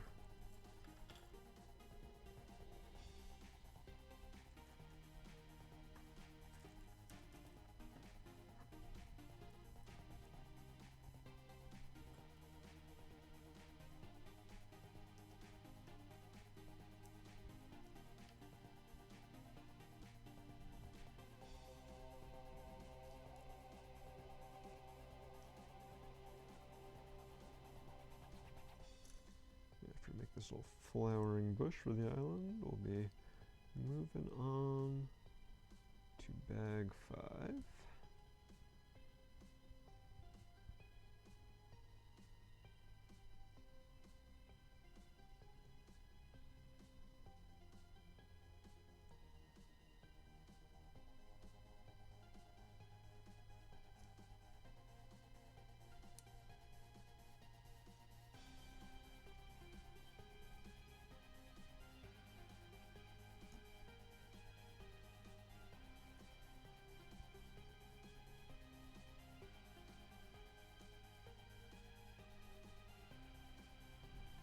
Is a really cool technique using the both newer leaves and the newer flower pieces. Make a cool bush there. And that goes right there. Alright. Oh, looks like we're going to be making use of some of those other weapons from before. Gotta fish them out of this my spare part cup. Throw parts on the ground.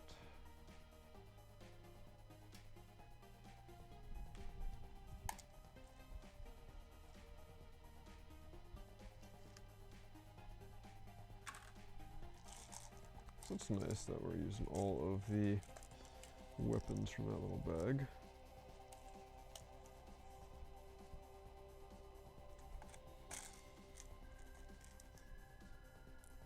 Looks like we're also making a really cool tree in this bag coming up in bag 5. Plus, we've got another minifig to build.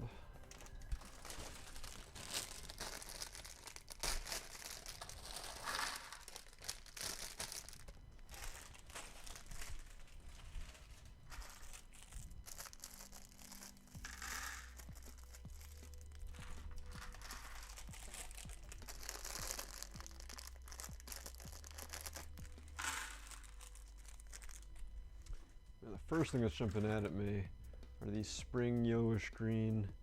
I'm not sure, I guess it's lime green, and lime green big leaves. Usually don't see them in these colors, so it's really awesome.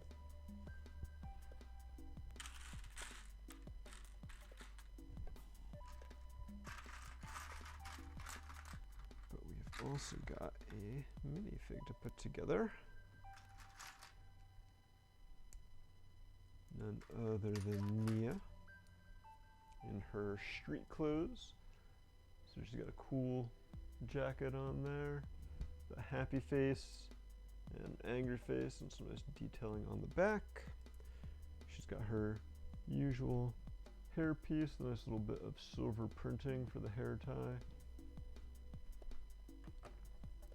And she can stand next to her yang.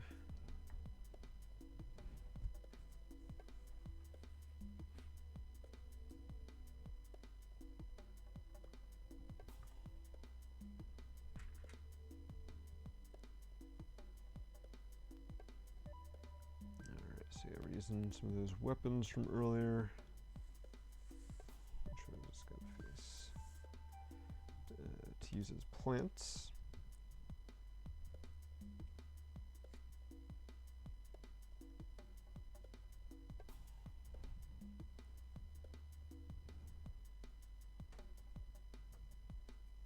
Just kind of fleshing out the ground level here.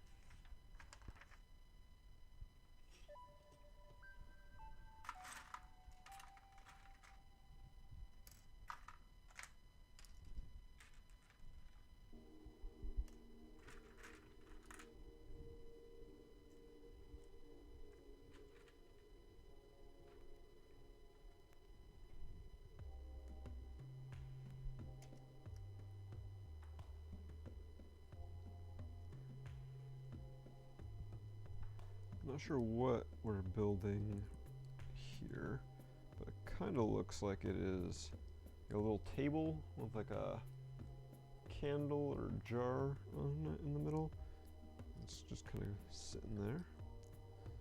So I'll have to see if what happens with that, if put like some chairs around it at some point later on or what.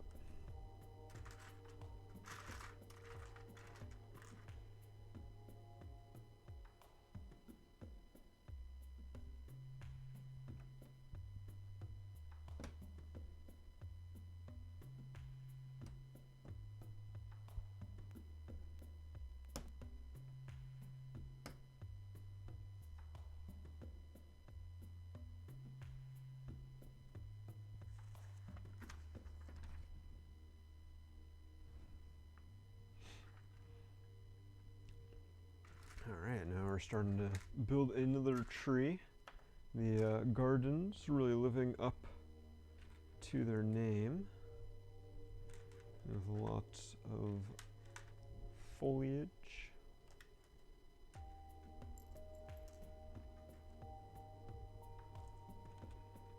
The previous two sets didn't have any plant life in them. They certainly did. I think it wasn't quite as much as this set so far, though. Like, we're only on bag 5. It feels like there's quite a lot going on.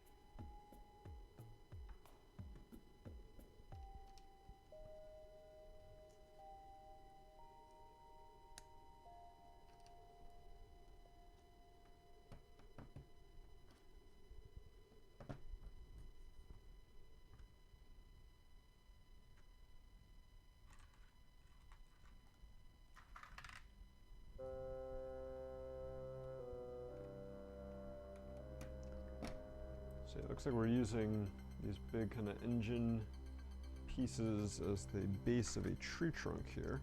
So it's kind of a cool little technique.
Certainly a really interesting tree trunk we're assembling here.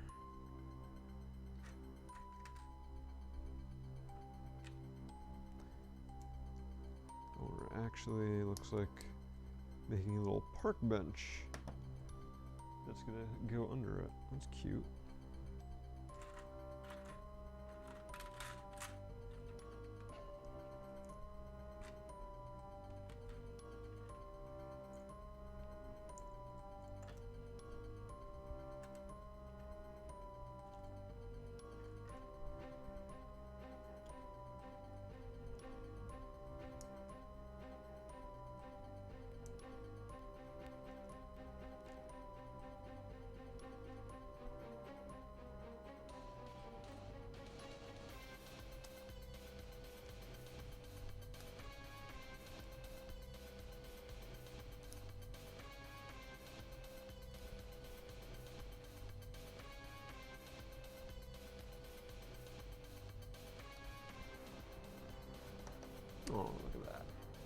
a spot for 2 minifigs we can set on it, and that tile in between means that we'll be able to sit next to each other, holding hands in the moonlight.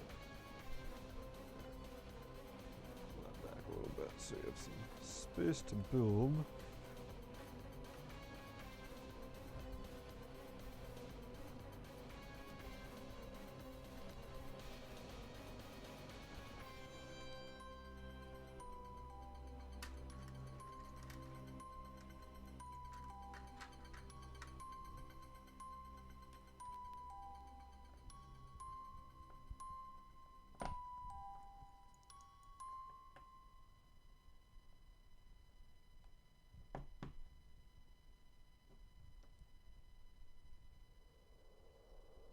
There's some thinking we're building this stuff. And we're going to be flipping it upside down to kind of make the roots coming out of here.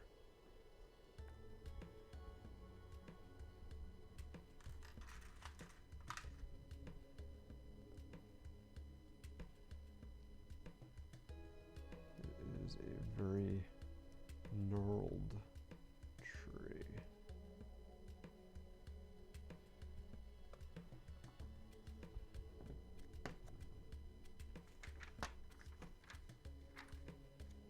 Yep, that is exactly what we're doing here.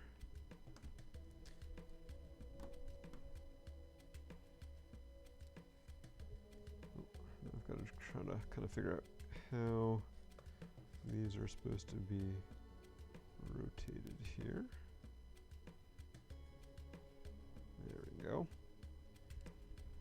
So you've got the roots of the tree all coming down here. Very cool design. Now it looks like we're starting to build up.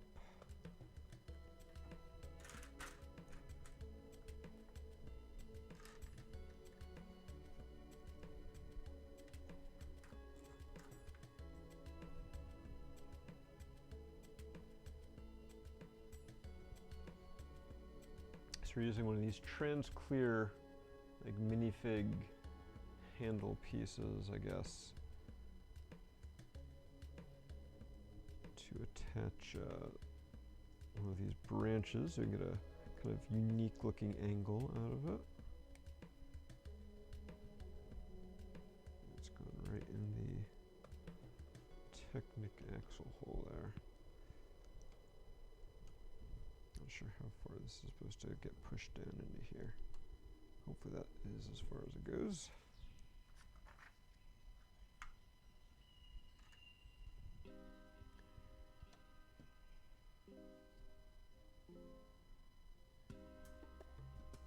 Yeah, looks like it works.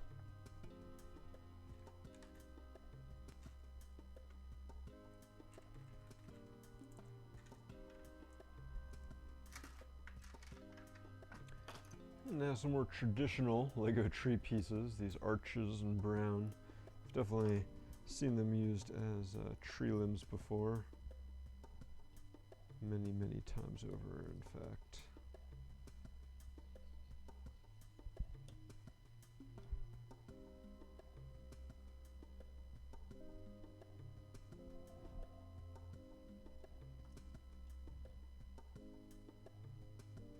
So it's kind of interesting that we went from like this Technic heavy section of the build using the dinosaur tail pieces, and now we're kind of switching over to system. But I like that we're basing it on this Technic propeller piece. It's got the 3 spokes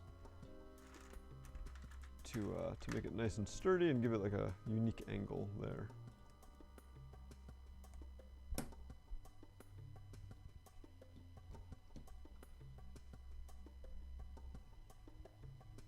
So all this stuff isn't just at right angles to each other.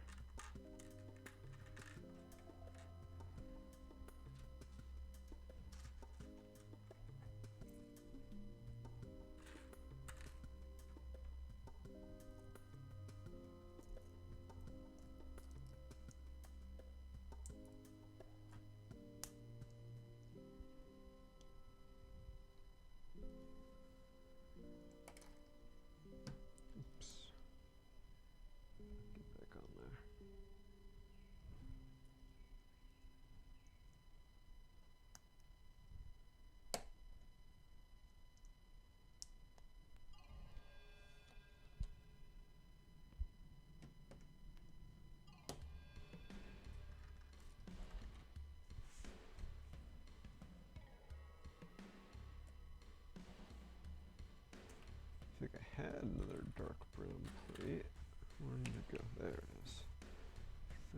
between the instructions.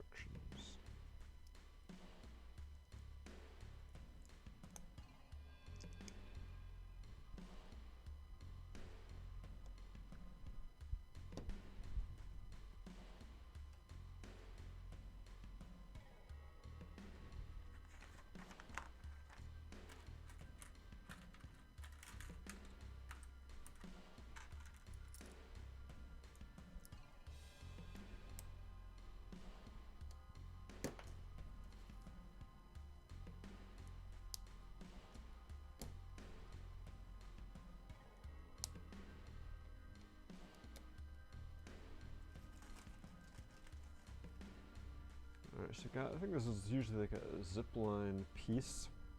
It's got a couple of bar holes at the end. And it looks like we're using it as kind of like a vine or something like that.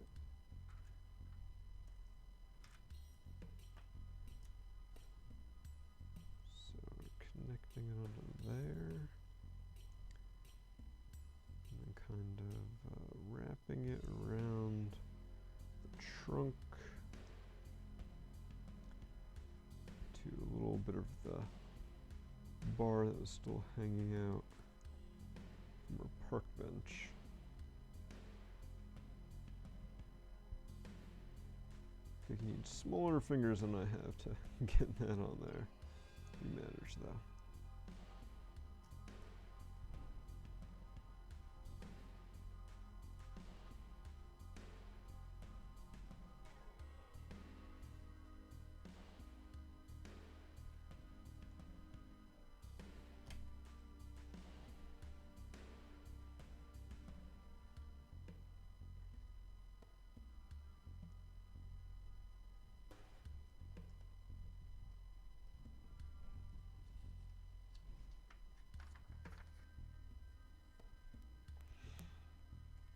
Alright, now to give this tree some branches.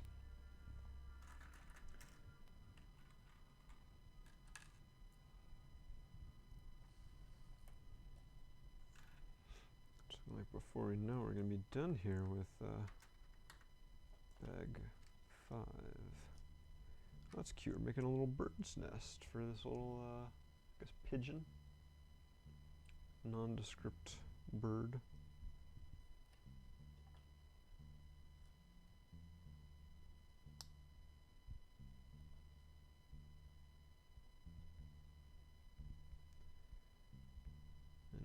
Life preserver piece is going to be the nest.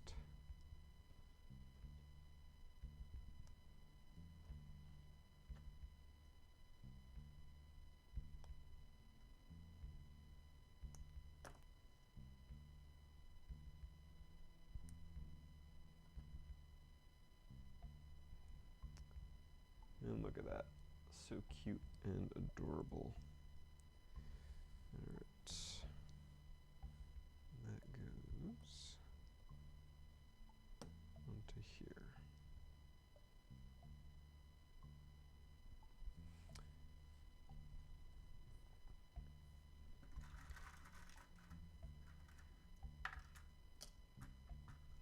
All right, now it looks like these two boughs of the tree are going to be the same. So you can build them at the same time.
lovely little tree branches there. I like the use of this handlebar piece to hold them on.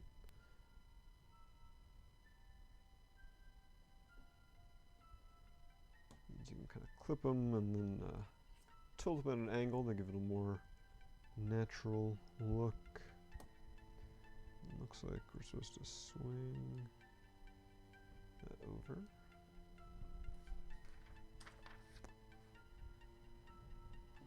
Alright, so that is it for bag 5.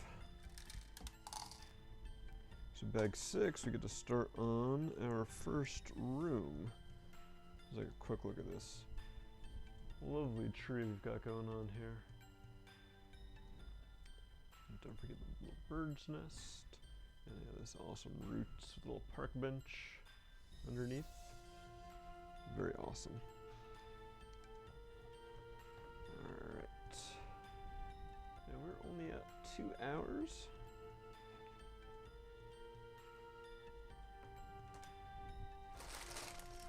Well, we've got a lot of parts here in bag 6, so.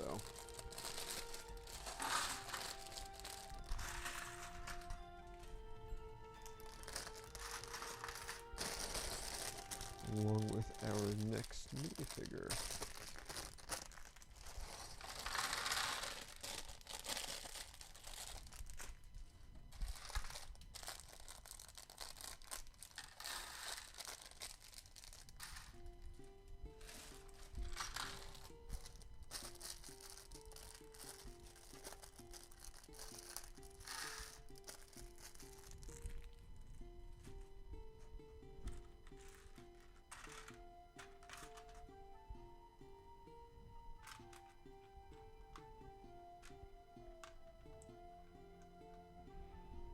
Alright, so our next minifigure is good old Ronin. Sometimes friend, sometimes not so much friend. So, there he is. Lovely expression there with his eye patch. Very nice detailed printing there. And then he's got his little face mask. They may have put on upside down.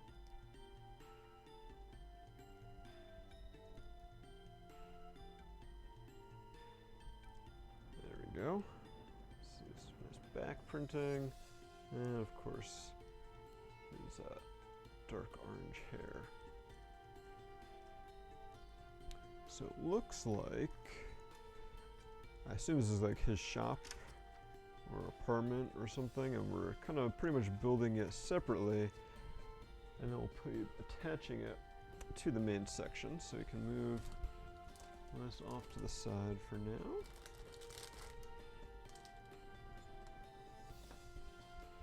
With our minifigs, and start building our little shop, which looks like it has a cool angled wall.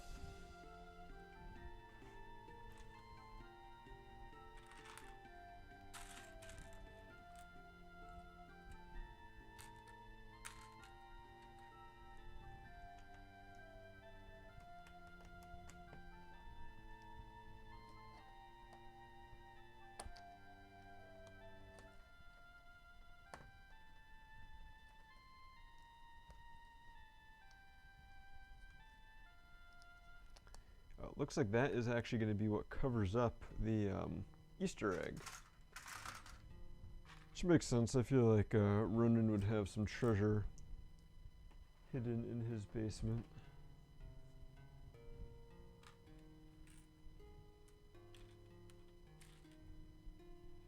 Just better hope the sea doesn't flood there, Ronin.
cool little technique using some snot bricks here to make a chest of drawers. That on the back side is going to be the, I guess, outside wall.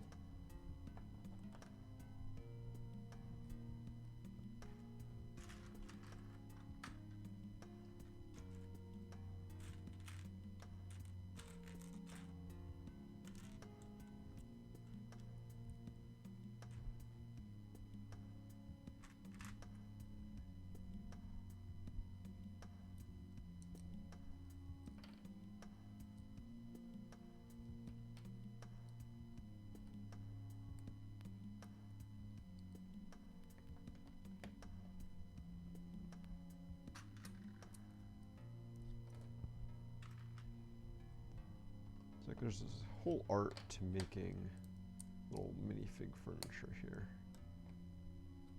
So it's interesting to see how the set designers decided to do it. Got our awesome little Ninjago window railing piece. Very useful because it's got a lot of connection points and geometry on it that work well.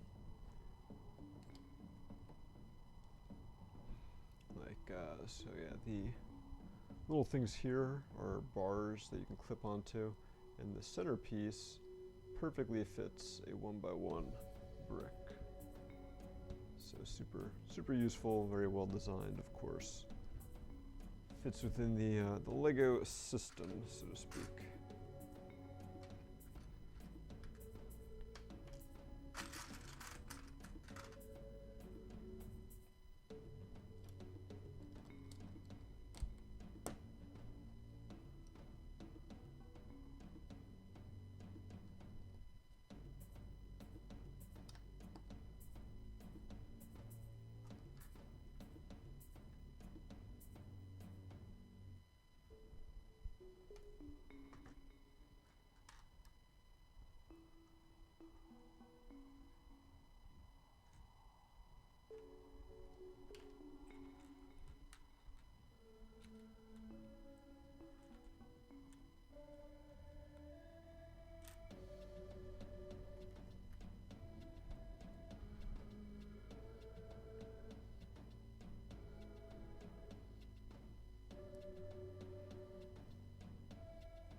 Oh, it's a good thing I pointed out that clip on those window pieces, because it looks like we're about to make use of them.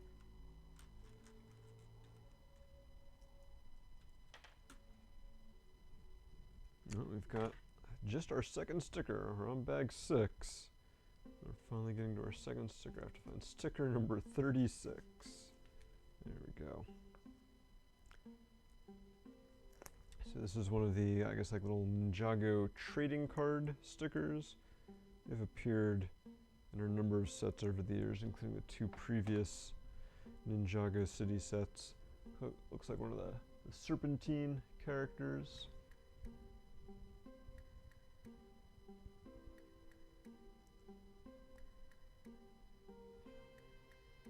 Actually, there's another sticker I'm going to need. I did not count good. The other trading card. This one looks like it is a Skulkin.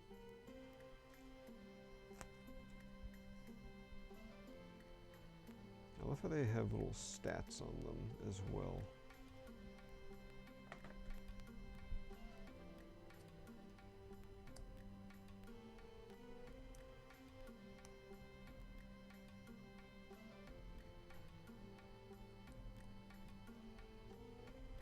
There's our Skulkin. You can see we built this with this little clip coming out the back.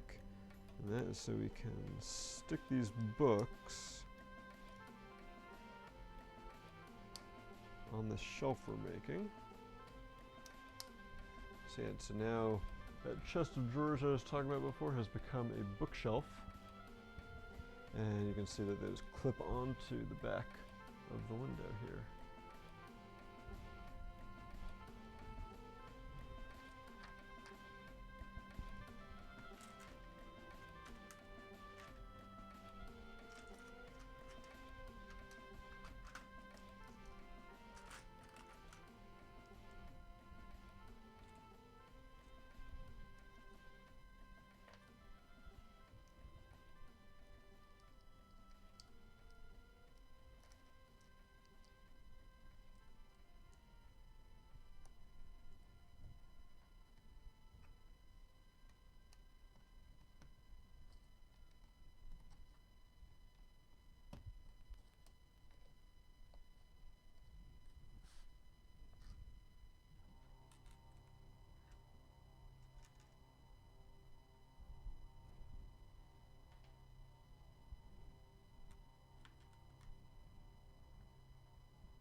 So you've got this little chalice with a horn coming out, possibly a reference to something in the show that I just do not remember.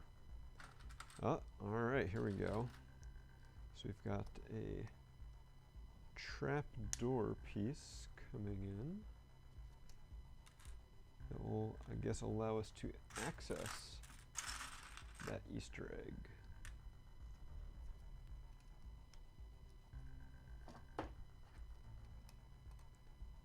So you can see we've got the trap door, and presumably this will go on like this perhaps. So you can open it up and see the Easter egg inside. Very lovely little touch. So all that work we went into building that is not for nothing.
Time to open a little silver baggie just to get one part out of here.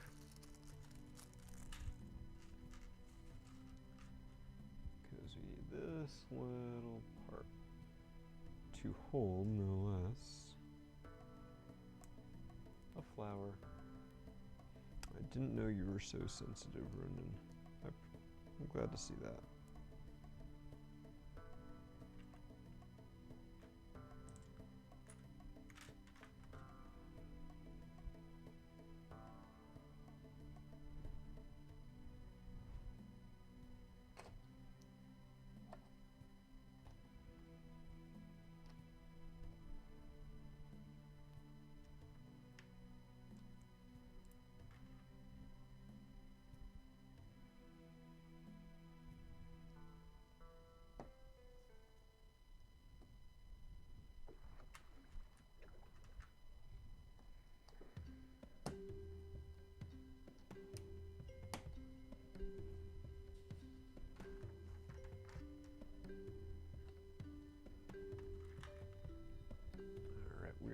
getting into the sticker territory now.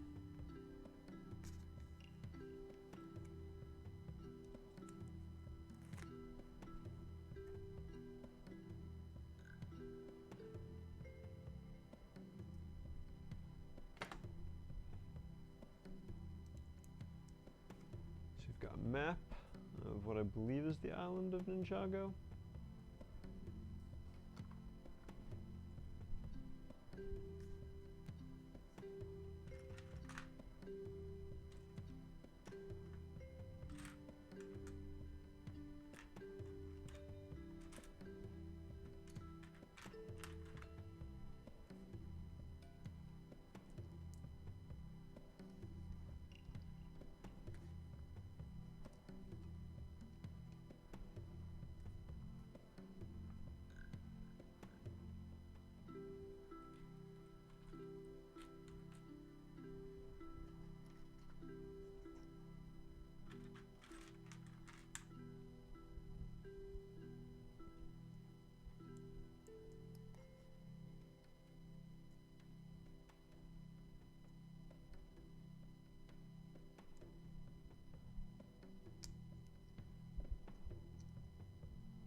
Not sure if this is supposed to be like a bust or like a little statue head, or if it's supposed to be a disguise that he's got sitting on our table there.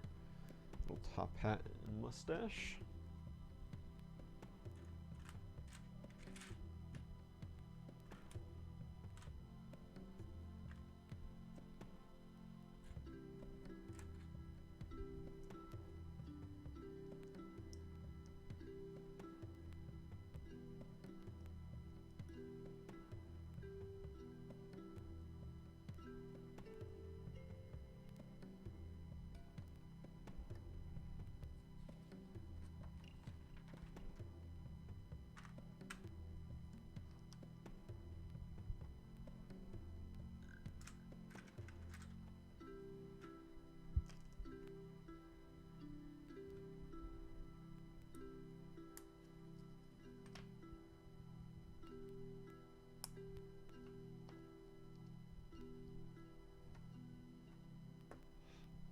Archway going on here.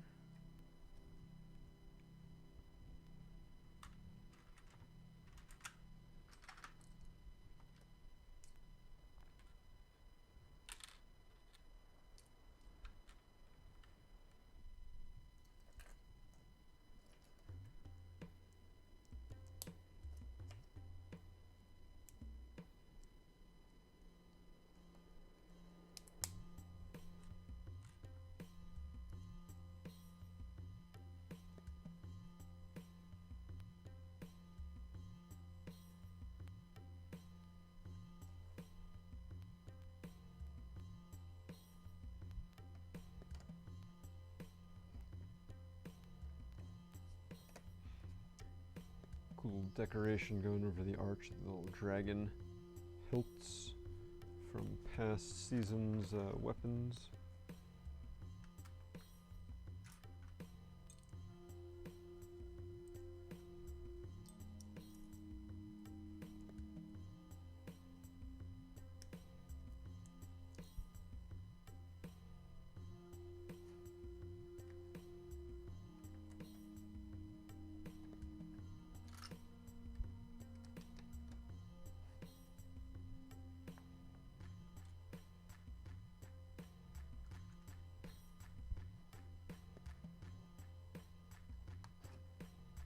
Not sure what the trident is from, but Ronin's got one here. Some past adventures, I'm sure.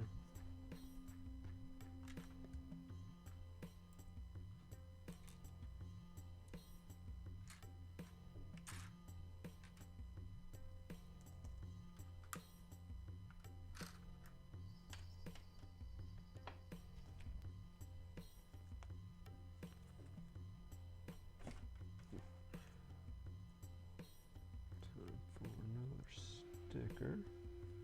this on the right way.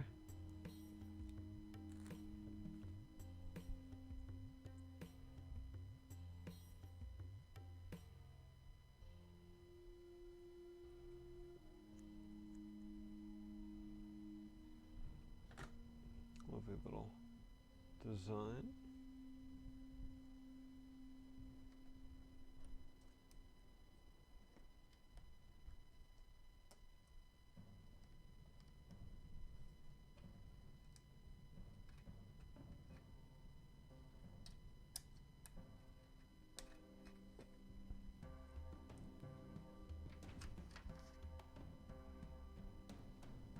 Alright, now to build the other half of his little shop, it's going to connect onto here.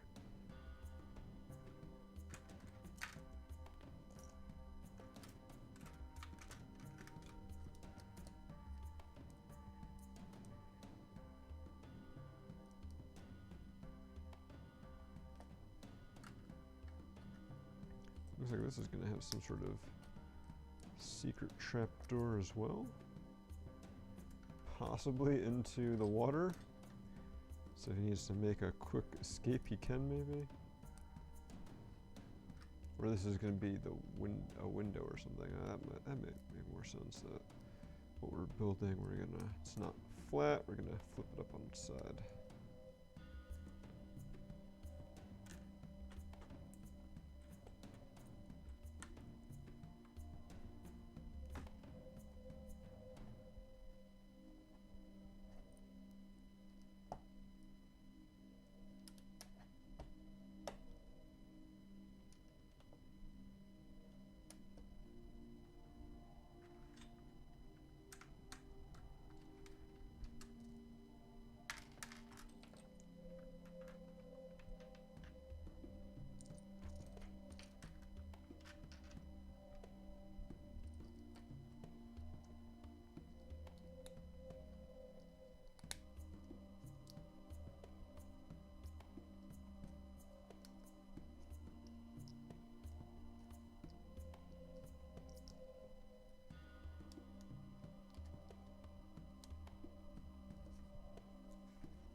so we're attaching these walls together with some hinge plates. I'm guessing, oh, not quite ready to attach it to the rest of the shop. We're close. Got some more stickers to do first.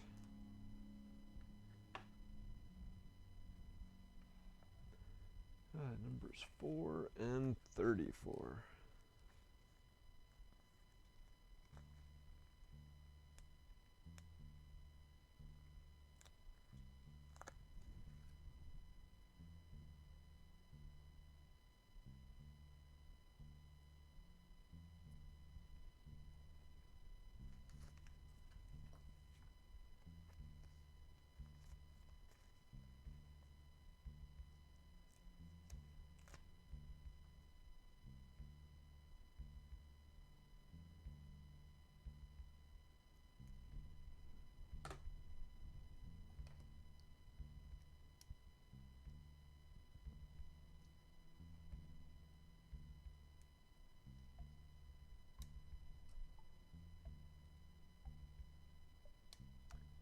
Like how we're using these little square road sign pieces to make the awning for his shop. I feel like the Ninjago City sets always have some great designs for like the roofs of buildings for whatever reason.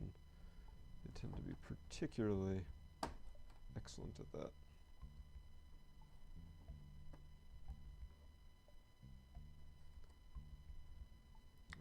Snap these hinge bricks together.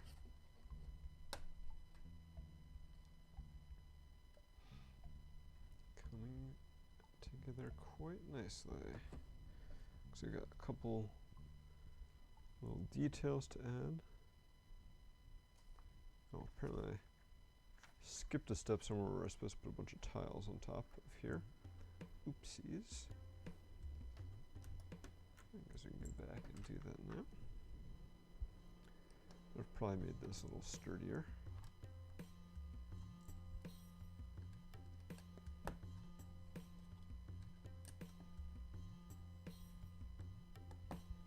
There we go.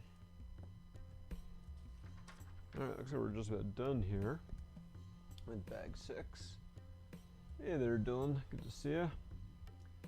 So since we are just about done, gonna go ahead and put up our giveaway link. And we'll do our next giveaway. This is cool. We've got this little kind of birthday hat piece, little cone hat with a little bobble on the end in gold that we're using as a little decoration.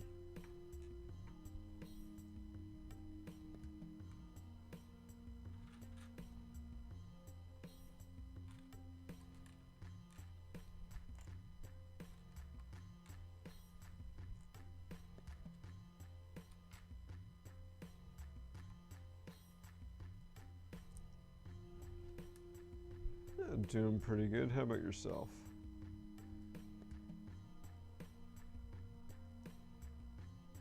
It's always a good time when you're building Lego sets.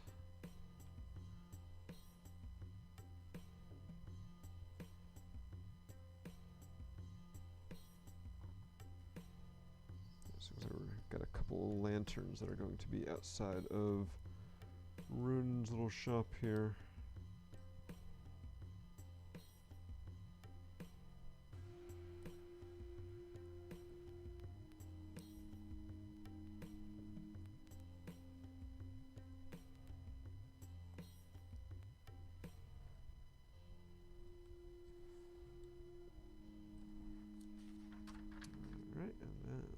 This will get put in place.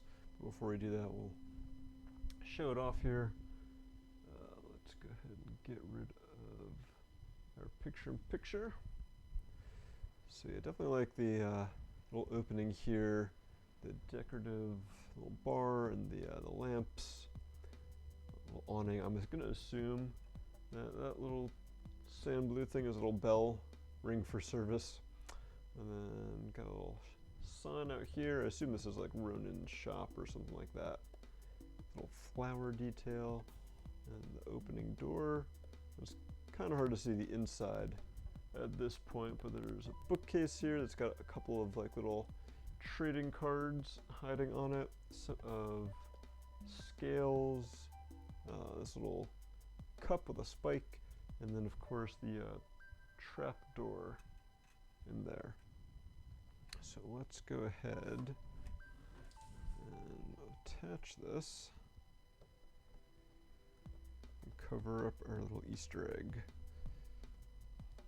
Alright, so with this in place, if you open that up, you can still get to the jade blades and a little stack of gold ingots in there, but you can't get to the literal Easter egg that's hiding in there anymore.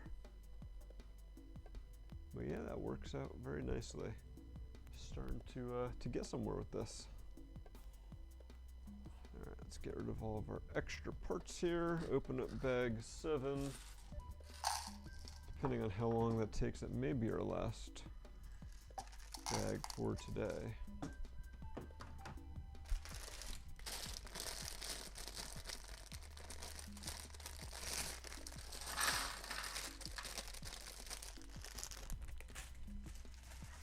Looks like bag 7's gonna be another little shop for us to build.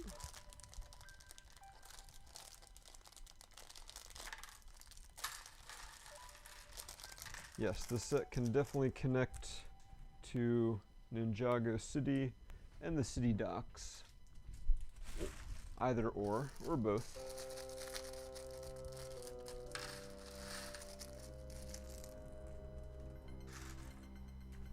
Alright, looks like we're ready to keep going. So let's turn off our giveaway link and pick our next winner.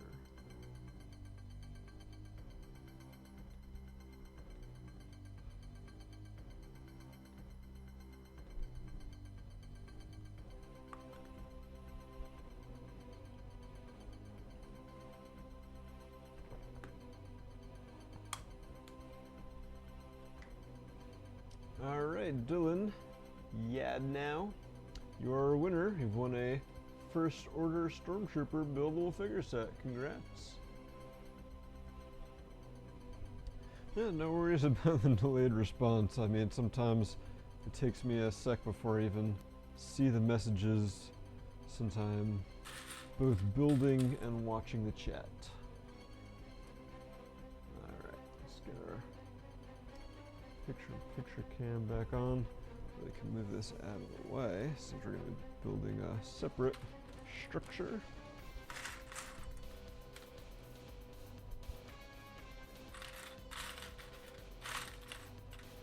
Alright, take a look at the box here. So we are assembling May. Looks like she's got like a little tea shop or something. So she's got like a gi on, or maybe a kimono, glasses, little smirk face, and a shocked face on the other side, and some lovely lavender hair. Just line her up with other figures on the top here, see if they get in the way up there.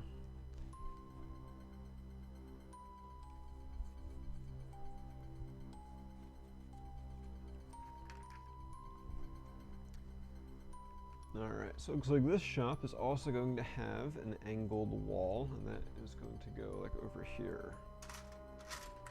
Probably no secret hatches like the last one though.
So I'm liking that this building room is using the lighter brown shade versus the dark brown, so it stands out against Ronin's shop.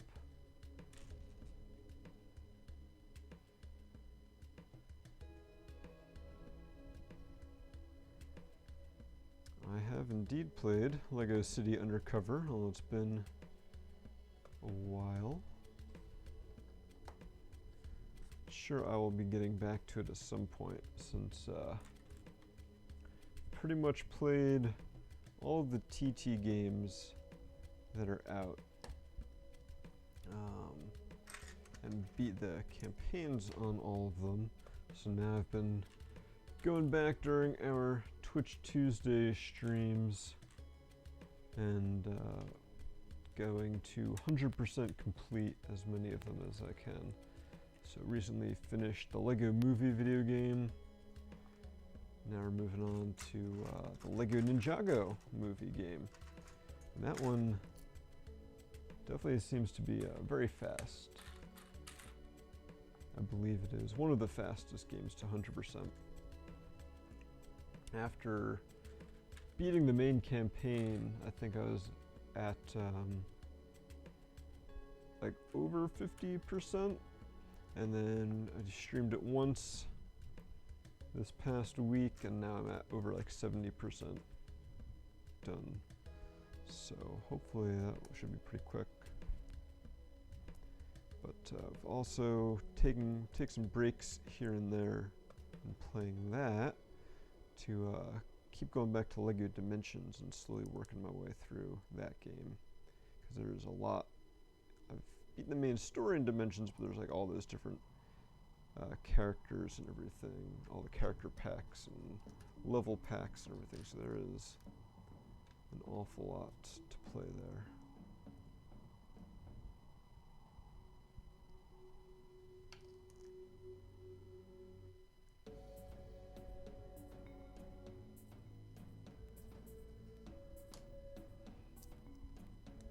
I think right now I'm building like the weirdest window ever. So you guys know these little snot brackets. So we've got 4 of those using some clips and some of these round plates with the bars to get them to kind of stack on top of each other, so we can go from studs facing up to studs facing down. So that's our first step here. It looks like it's going to get a little weirder. We've got this book piece. So normally there's a second piece that clips on, and the studs here, you can put like a page in the book. And let's see how this is supposed to go in here. So it looks like we're using that as like a windowsill, which, I mean, it worked. It looks like it's going to work perfectly for the windowsill, just not quite, you know, what you would be expecting. And then using the snot brackets to kind of make the frame going up.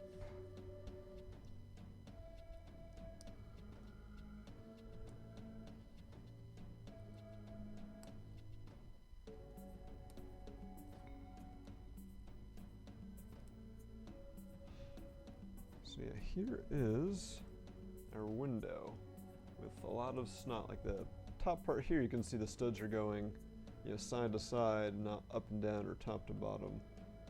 Plus a little windowsill piece. Very, very interesting design there. Gotta love what those set designers managed to come up with.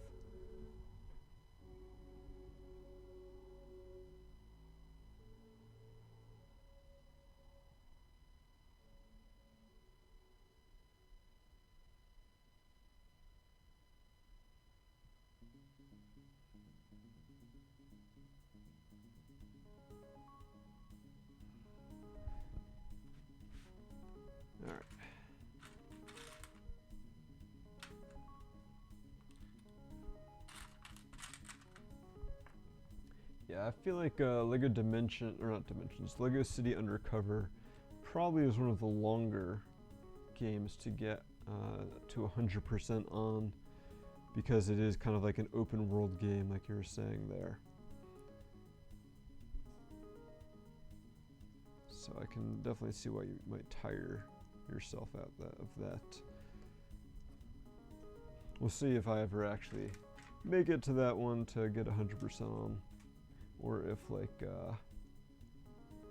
Lego Star Wars, the Skywalker Saga ever releases, and then I can move back over to playing that one instead.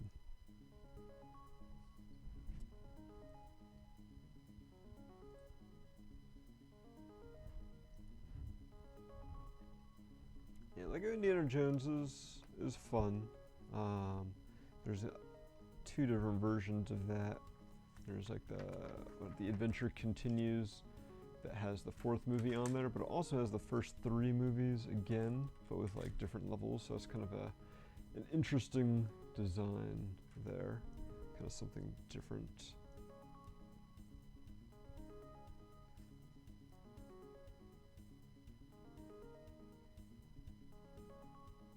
And if you play on Xbox, and I have Xbox Live Gold or Game Pass, you can actually get the Lego Batman game for free right now. That's one of their monthly games with gold that they give away every month. So it's kind of neat.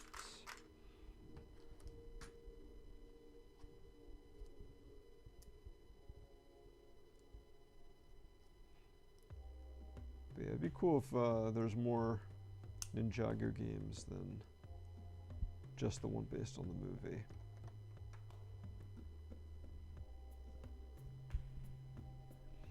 Because like I was saying, the movie one, very short, so there's definitely not as much to that. And of course it's based on the movie and not the TV show, which obviously, you know, a lot of people prefer the TV show to the movie. That's definitely one thing about going back to the movie video game, especially since I've been watching the TV show a lot again lately, is that, yeah, all the character voices are very different. It's like, oh yeah, that was Kumail Nanjiani, and all the other actors that were playing those characters, like the big name actors instead of just you know, normal working voice actors who play them in the show.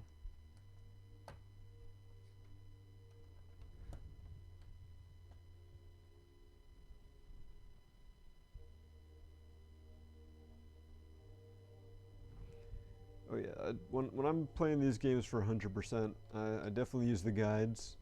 And then we've got a BZPower member, Chronicler06, who is also a big Lego video game fan who has played a lot of them and also helps me through, keeps me from missing too much stuff.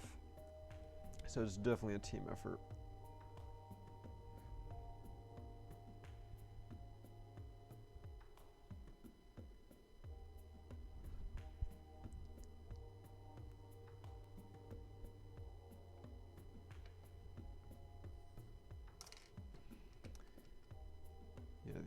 The Skywalker saga keeps getting delayed. Obviously, you know, COVID, I'm sure, had a huge impact on that. But although they just did announce, or I guess not announce, but the Arthur Parsons just shared yesterday, I think, that he is leaving TT Games, and he's been there since about the beginning. He was, I think, like the lead game designer on Skywalker Saga and most of their other titles. He was actually the person that BZPower worked with back when Bionicle Heroes was coming out to get all the collectibles in that game. So it's kind of sad to see him go, but wish him the best of luck moving on to bigger and better things. So this is a little cool detail here. He built a little sink.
not only is it a sink now, it's a sink with a little shelf above it with some necessaries.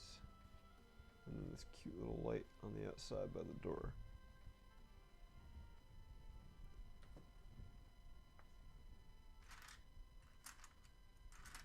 It's like these designers know what they're doing or something.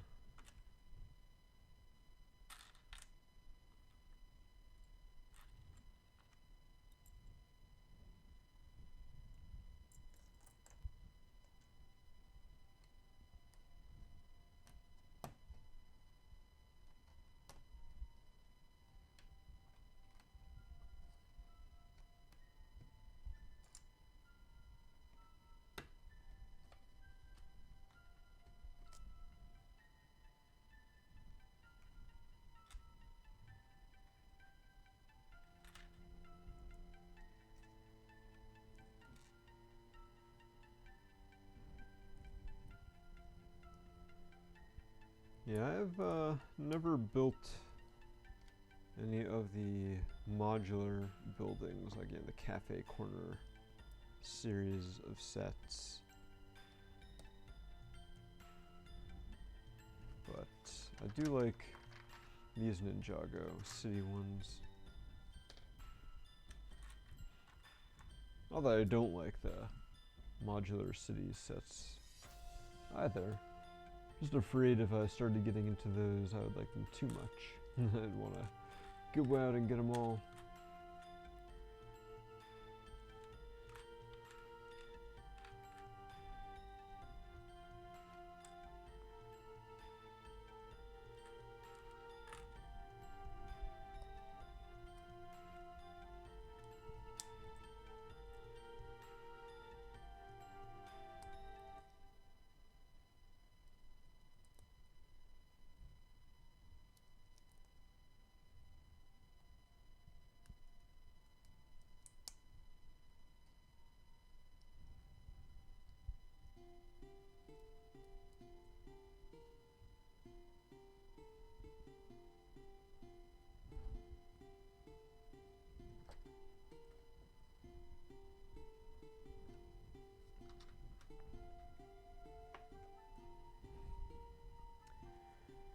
Yes, Lego is definitely an expensive hobby.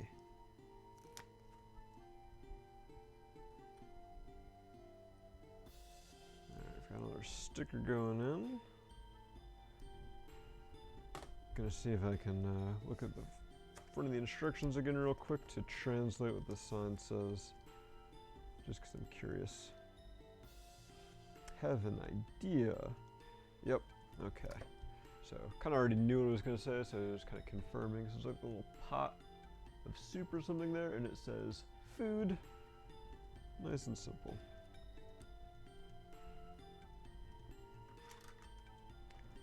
By the end of this build, I'll have learned Ninjargon fluently. Just like the Bionicle alphabet, right? How hard can it be? Yeah, then the other part of like the modulars is then you have to find a place to display them where they can all, I mean, yeah, they don't have to be, but for me, if I was to get the modulars, then I want them to like all be displayed, you know, all next to each other in a big city street kind of thing.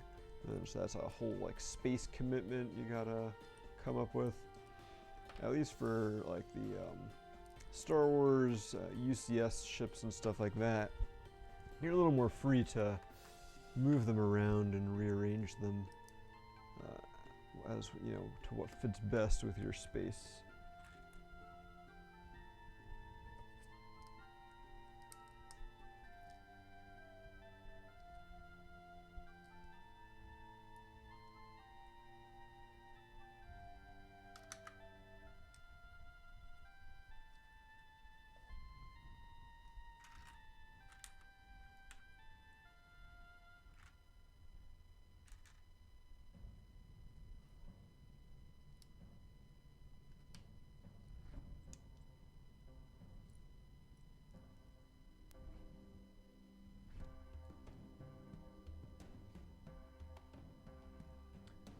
Did this come with the Zane Monument side build? Yes, I think that is all the way at the end.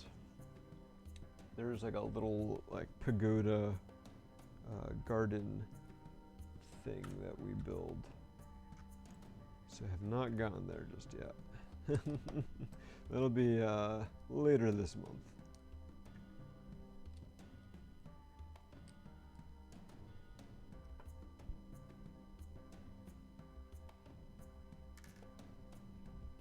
I need to go back to our silver accessories.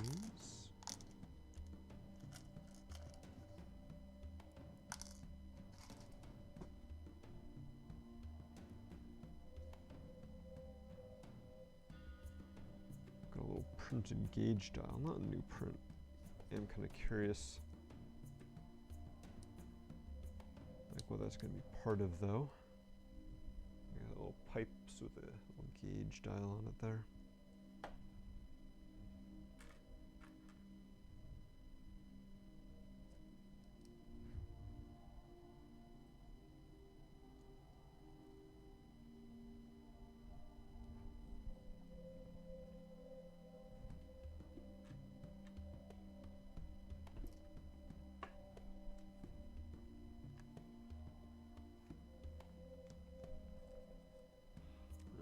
So we've got another sticker coming up. This looks like it is, I guess, the menu for this little restaurant. No words on this one to say what they are or how much things cost. Looks like there's some like dumplings and some soup and some noodles. Decent variety, I guess.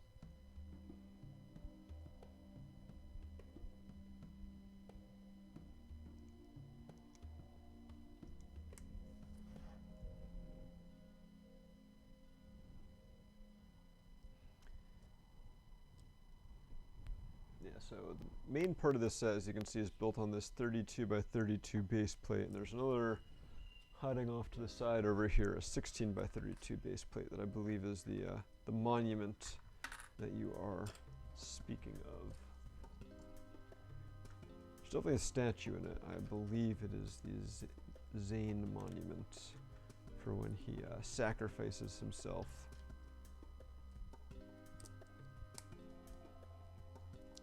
What is he's like to defeat the Overlord, I want to say. All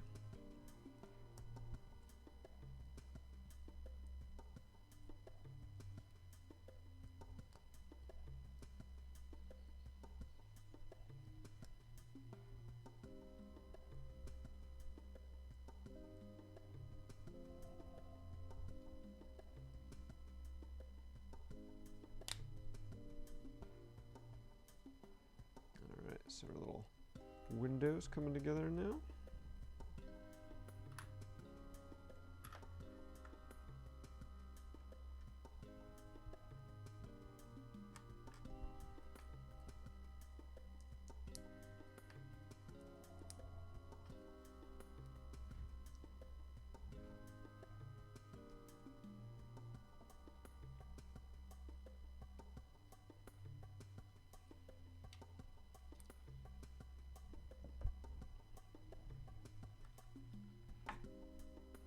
Oh, so that's kind of cool. So we use this part of the book as the windowsill. I'm going to actually pop this off real quick. And so here's the book cover piece in black, I think. Yep. So you can see how that book would normally work. But we're using the covers of the book as little awnings for this food stand.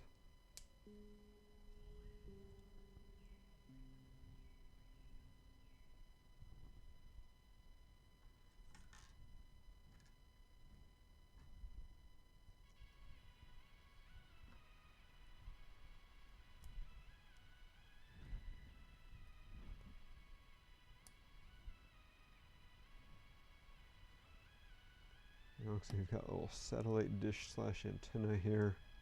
Maybe a speaker. Alright, we get to connect that on there.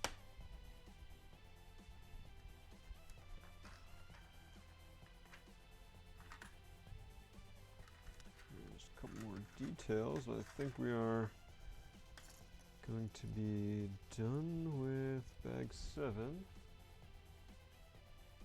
We're at 4 o'clock. We'll see what bag 8 is going to be, and then we'll make a decision if we keep going or wrap things up for the day. Just look like there's a lot of pieces in bag 8.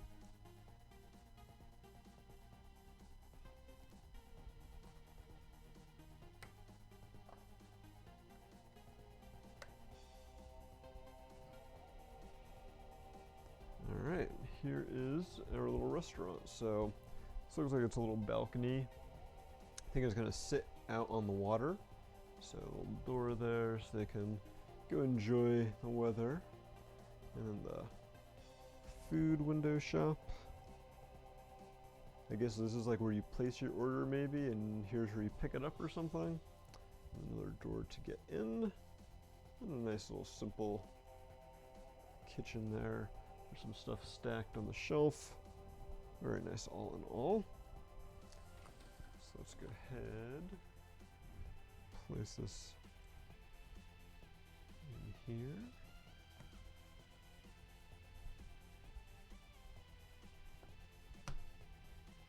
There we go.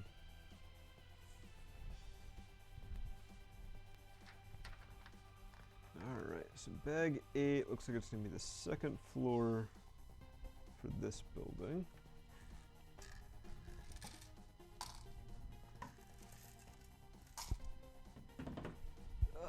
How many pieces is that? Alright, I think we can get this done today. And this will definitely be it though.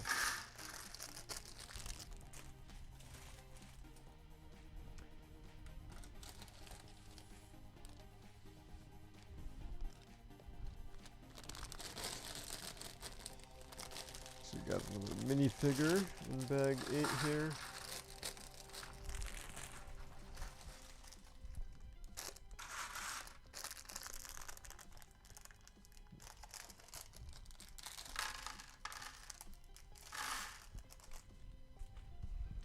This is Kaito that we're going to be building. Always nice to keep the box handy since that's got all of their names on it.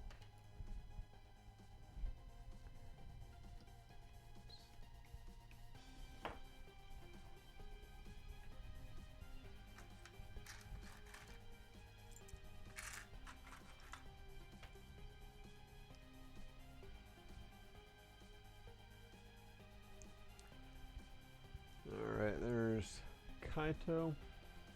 Dark blue pants. I like the kind of shirt and tie with the suspenders, little goatee and mustache, an angry face on the back with his crossed suspenders. And he's got, I consider the Kanan Jarrus hair from Star Wars Rebels. And a briefcase and a little printed cell phone tile.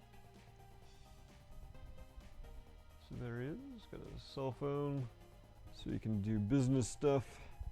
Business, business, business, numbers.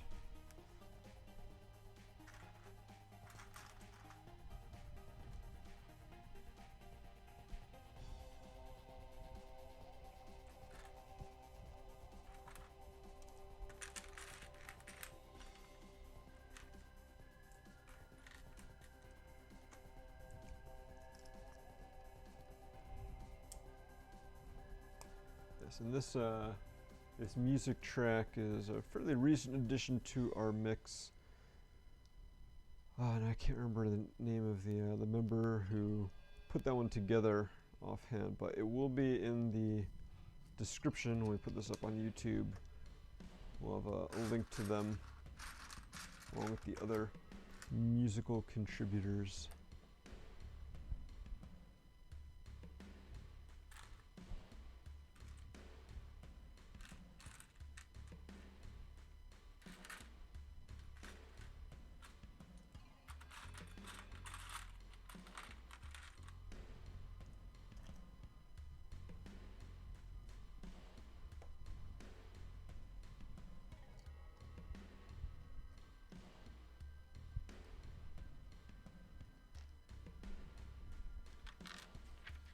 Looks like this is going to be like an apartment that we are assembling now above Ronin's little shop of horrors, or of maybe not horrors, but ill-gotten goods.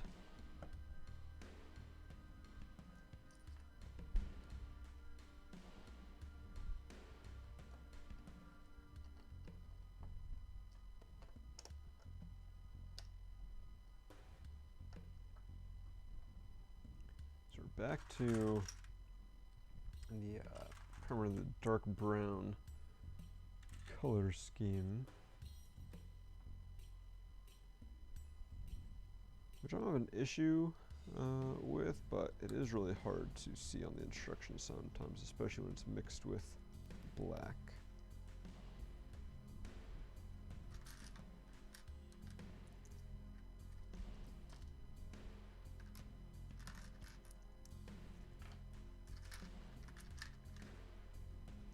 At least the instructions aren't printed on black.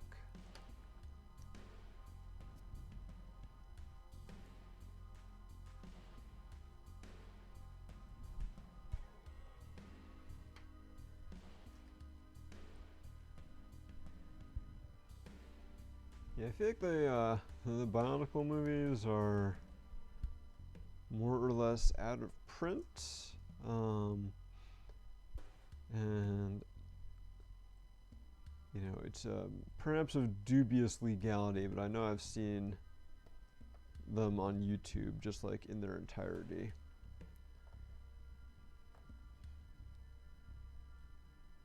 And no one seems to be really interested in taking them offline, so I guess they just stay up there.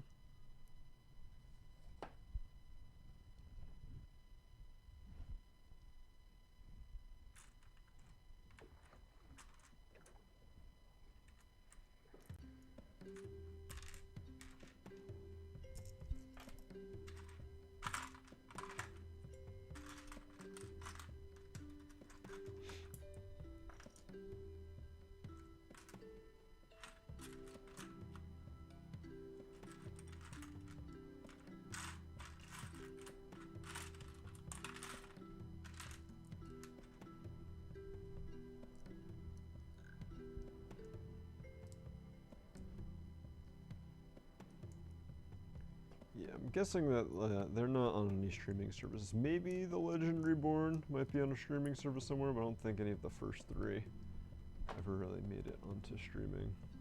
Alright, we've got a bunch of stickers here. Let's make sure we put these on in the right order,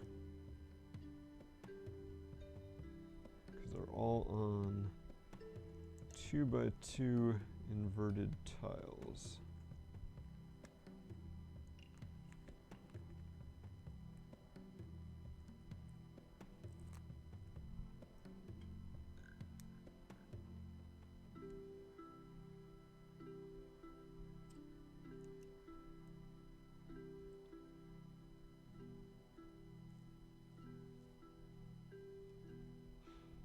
So there's the first pair. Some nice little landscape scenes, I guess. Maybe it's supposed to be representing locations from the show.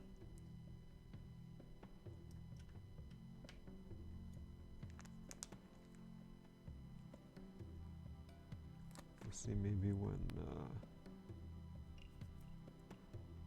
all four of them are together, if they like make kind of one large picture. Doesn't seem that way, but maybe I'm mistaken.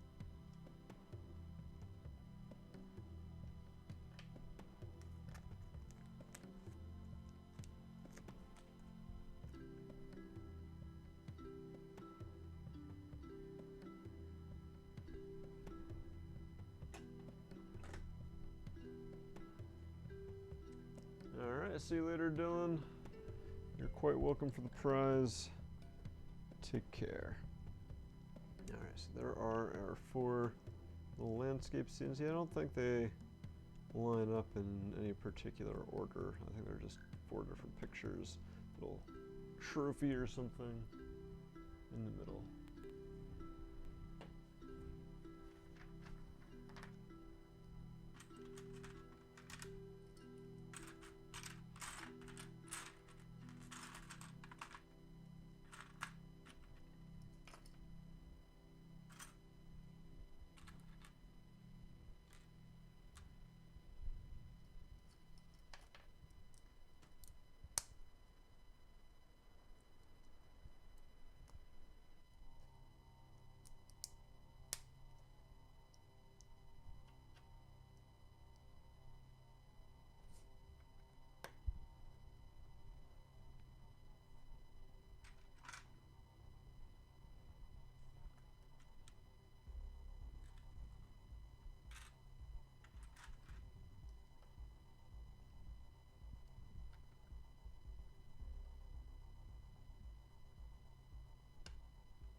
So this is a neat little technique to make a little potted plant. So got this 1x5 Technic plate here that's got an axle hole in the middle.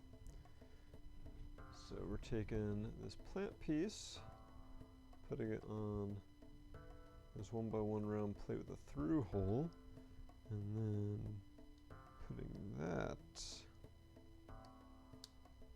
into the Technic axle hole there. So it does stick out a little bit on the bottom. There's probably enough friction that you can push it up so it does not. And then just cute little potted plant.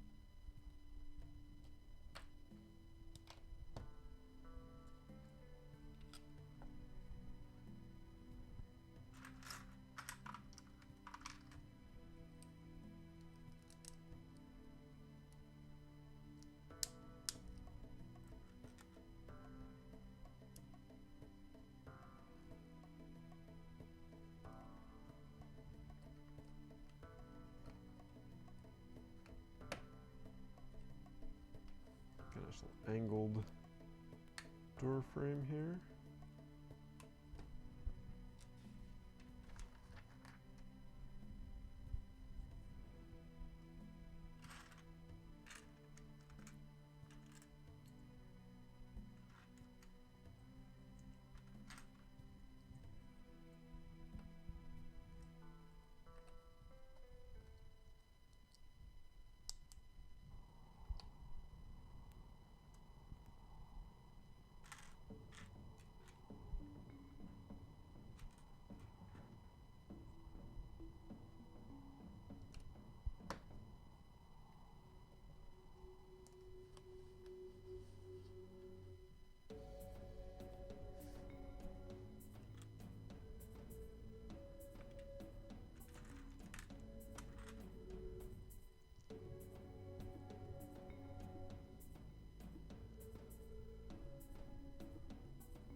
Oops, it didn't stay.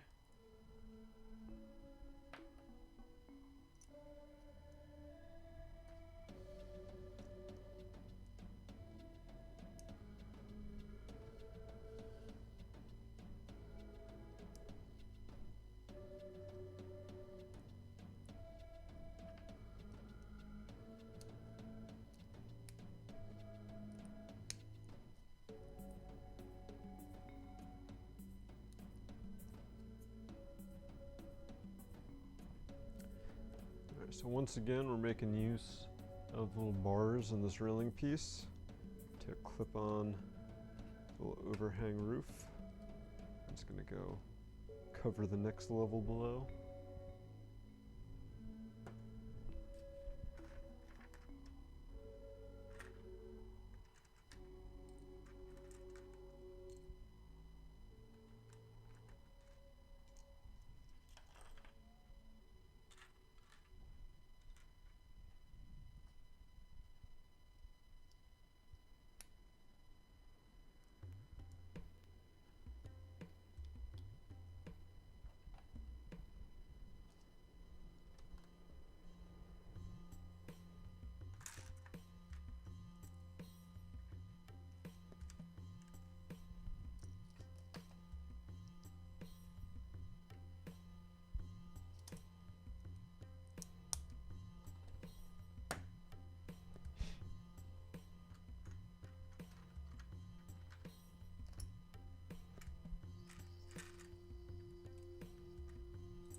together. Nice little, I guess this is shaping up to like a little balcony, and that's why there is a door here. And this is going to be the rest of the apartment, perhaps. Very small apartment.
Tile?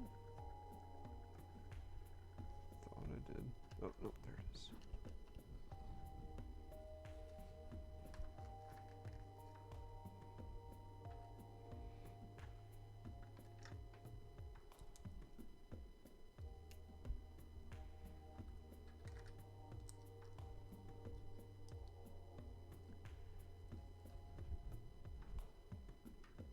Alright, coming along here.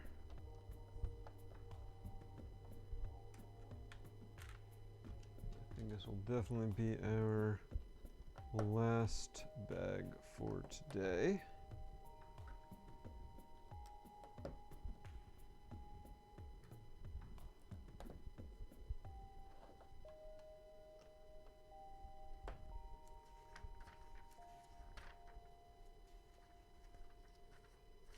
Alright, so we're going to put up the giveaway link a little early, especially since it'll be our last giveaway.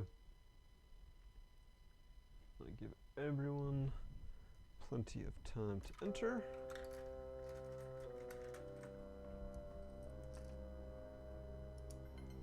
Looks like we're making a cool little round window here. I feel like that is a common theme in Ninjago City. I feel like at least each of the 3 sets has at least one round window.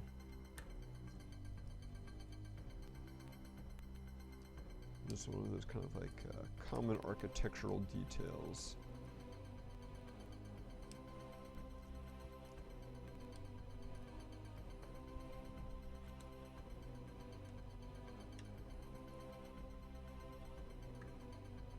I'm using this brake disc from a Technic set as the, I guess, window pane.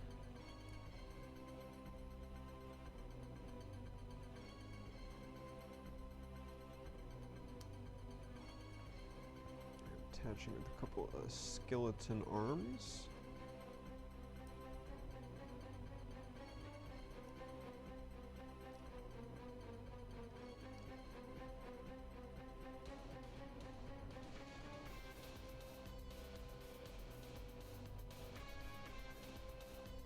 There you go, so that slides right in. Oh, that looks pretty freaking awesome.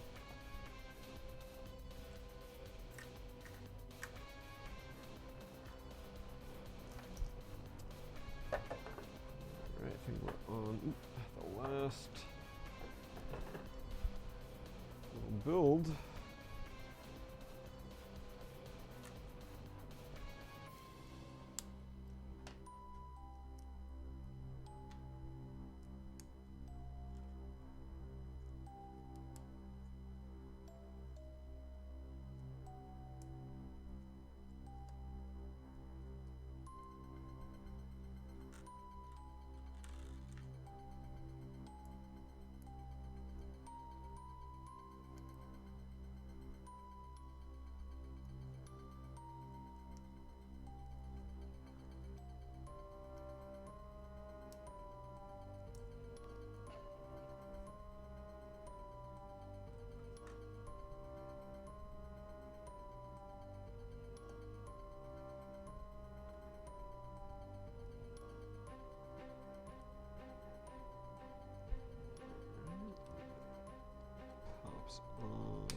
got some paint rollers and lightsaber handles and a syringe we're using. I think this is supposed to be some sort of like antenna, maybe? Alright, let's go ahead, turn off our picture-in-picture while I hold this up here. See, I'm not quite sure what this whole thing is supposed to be. It's like an antenna coming in. There's no like TV or anything on the inside. But got a nice little window, some cool graded panes there. Little balcony, little tea set, and the paintings. And this door take you in to a very small economy apartment with just a potted plant and a window. Alright, this, there's really one spot it can go. Stacks up on here, perhaps. Oh, it's actually offset by a stud, so I thought it was going to line up exactly on top of the other one, but it actually overhangs a little bit.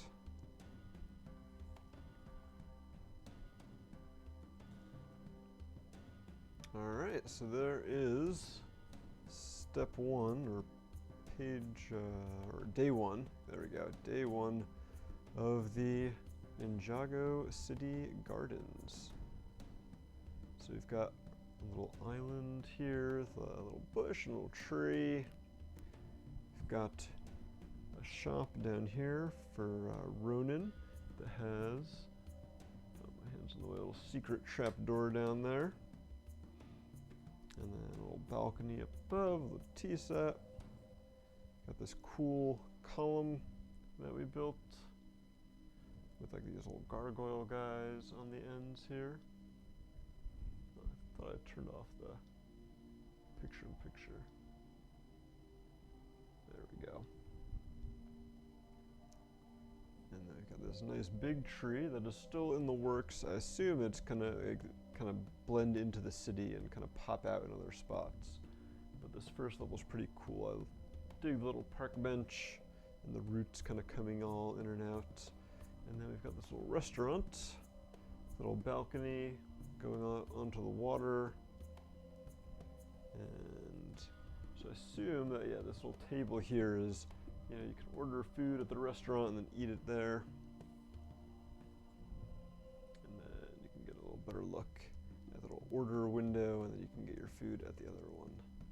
So yeah, we've also got a number of minifigures that we've assembled already. So starting off, we've got the 10th anniversary Sensei Wu, and then we have got Jay and Nia in their street clothes. Maybe they're going out on a little date to that restaurant we just built.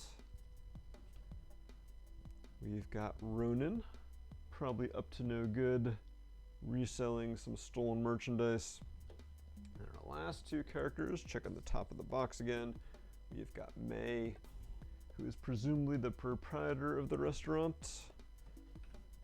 And then Kaito, who looks to be some sort of businessman with his briefcase and cell phone. All right, that is gonna wrap things up for today. Go ahead, turn off our giveaway link. Close the giveaway for today and pick our final winner.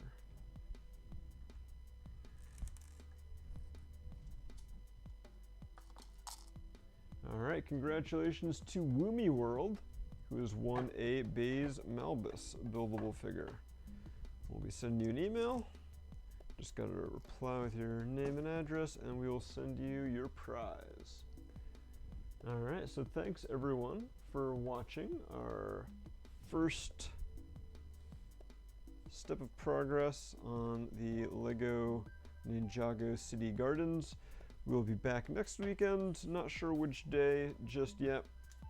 I'm guessing it's probably going to be Saturday again, But stay tuned to BZPower and our social media channels for official confirmation on that. And yeah, until then, this is going to be Black 6 from BZPower signing off. Hope everyone stays safe, wear a mask, get a vaccine, and we will catch you all next time. Have a good one, everyone.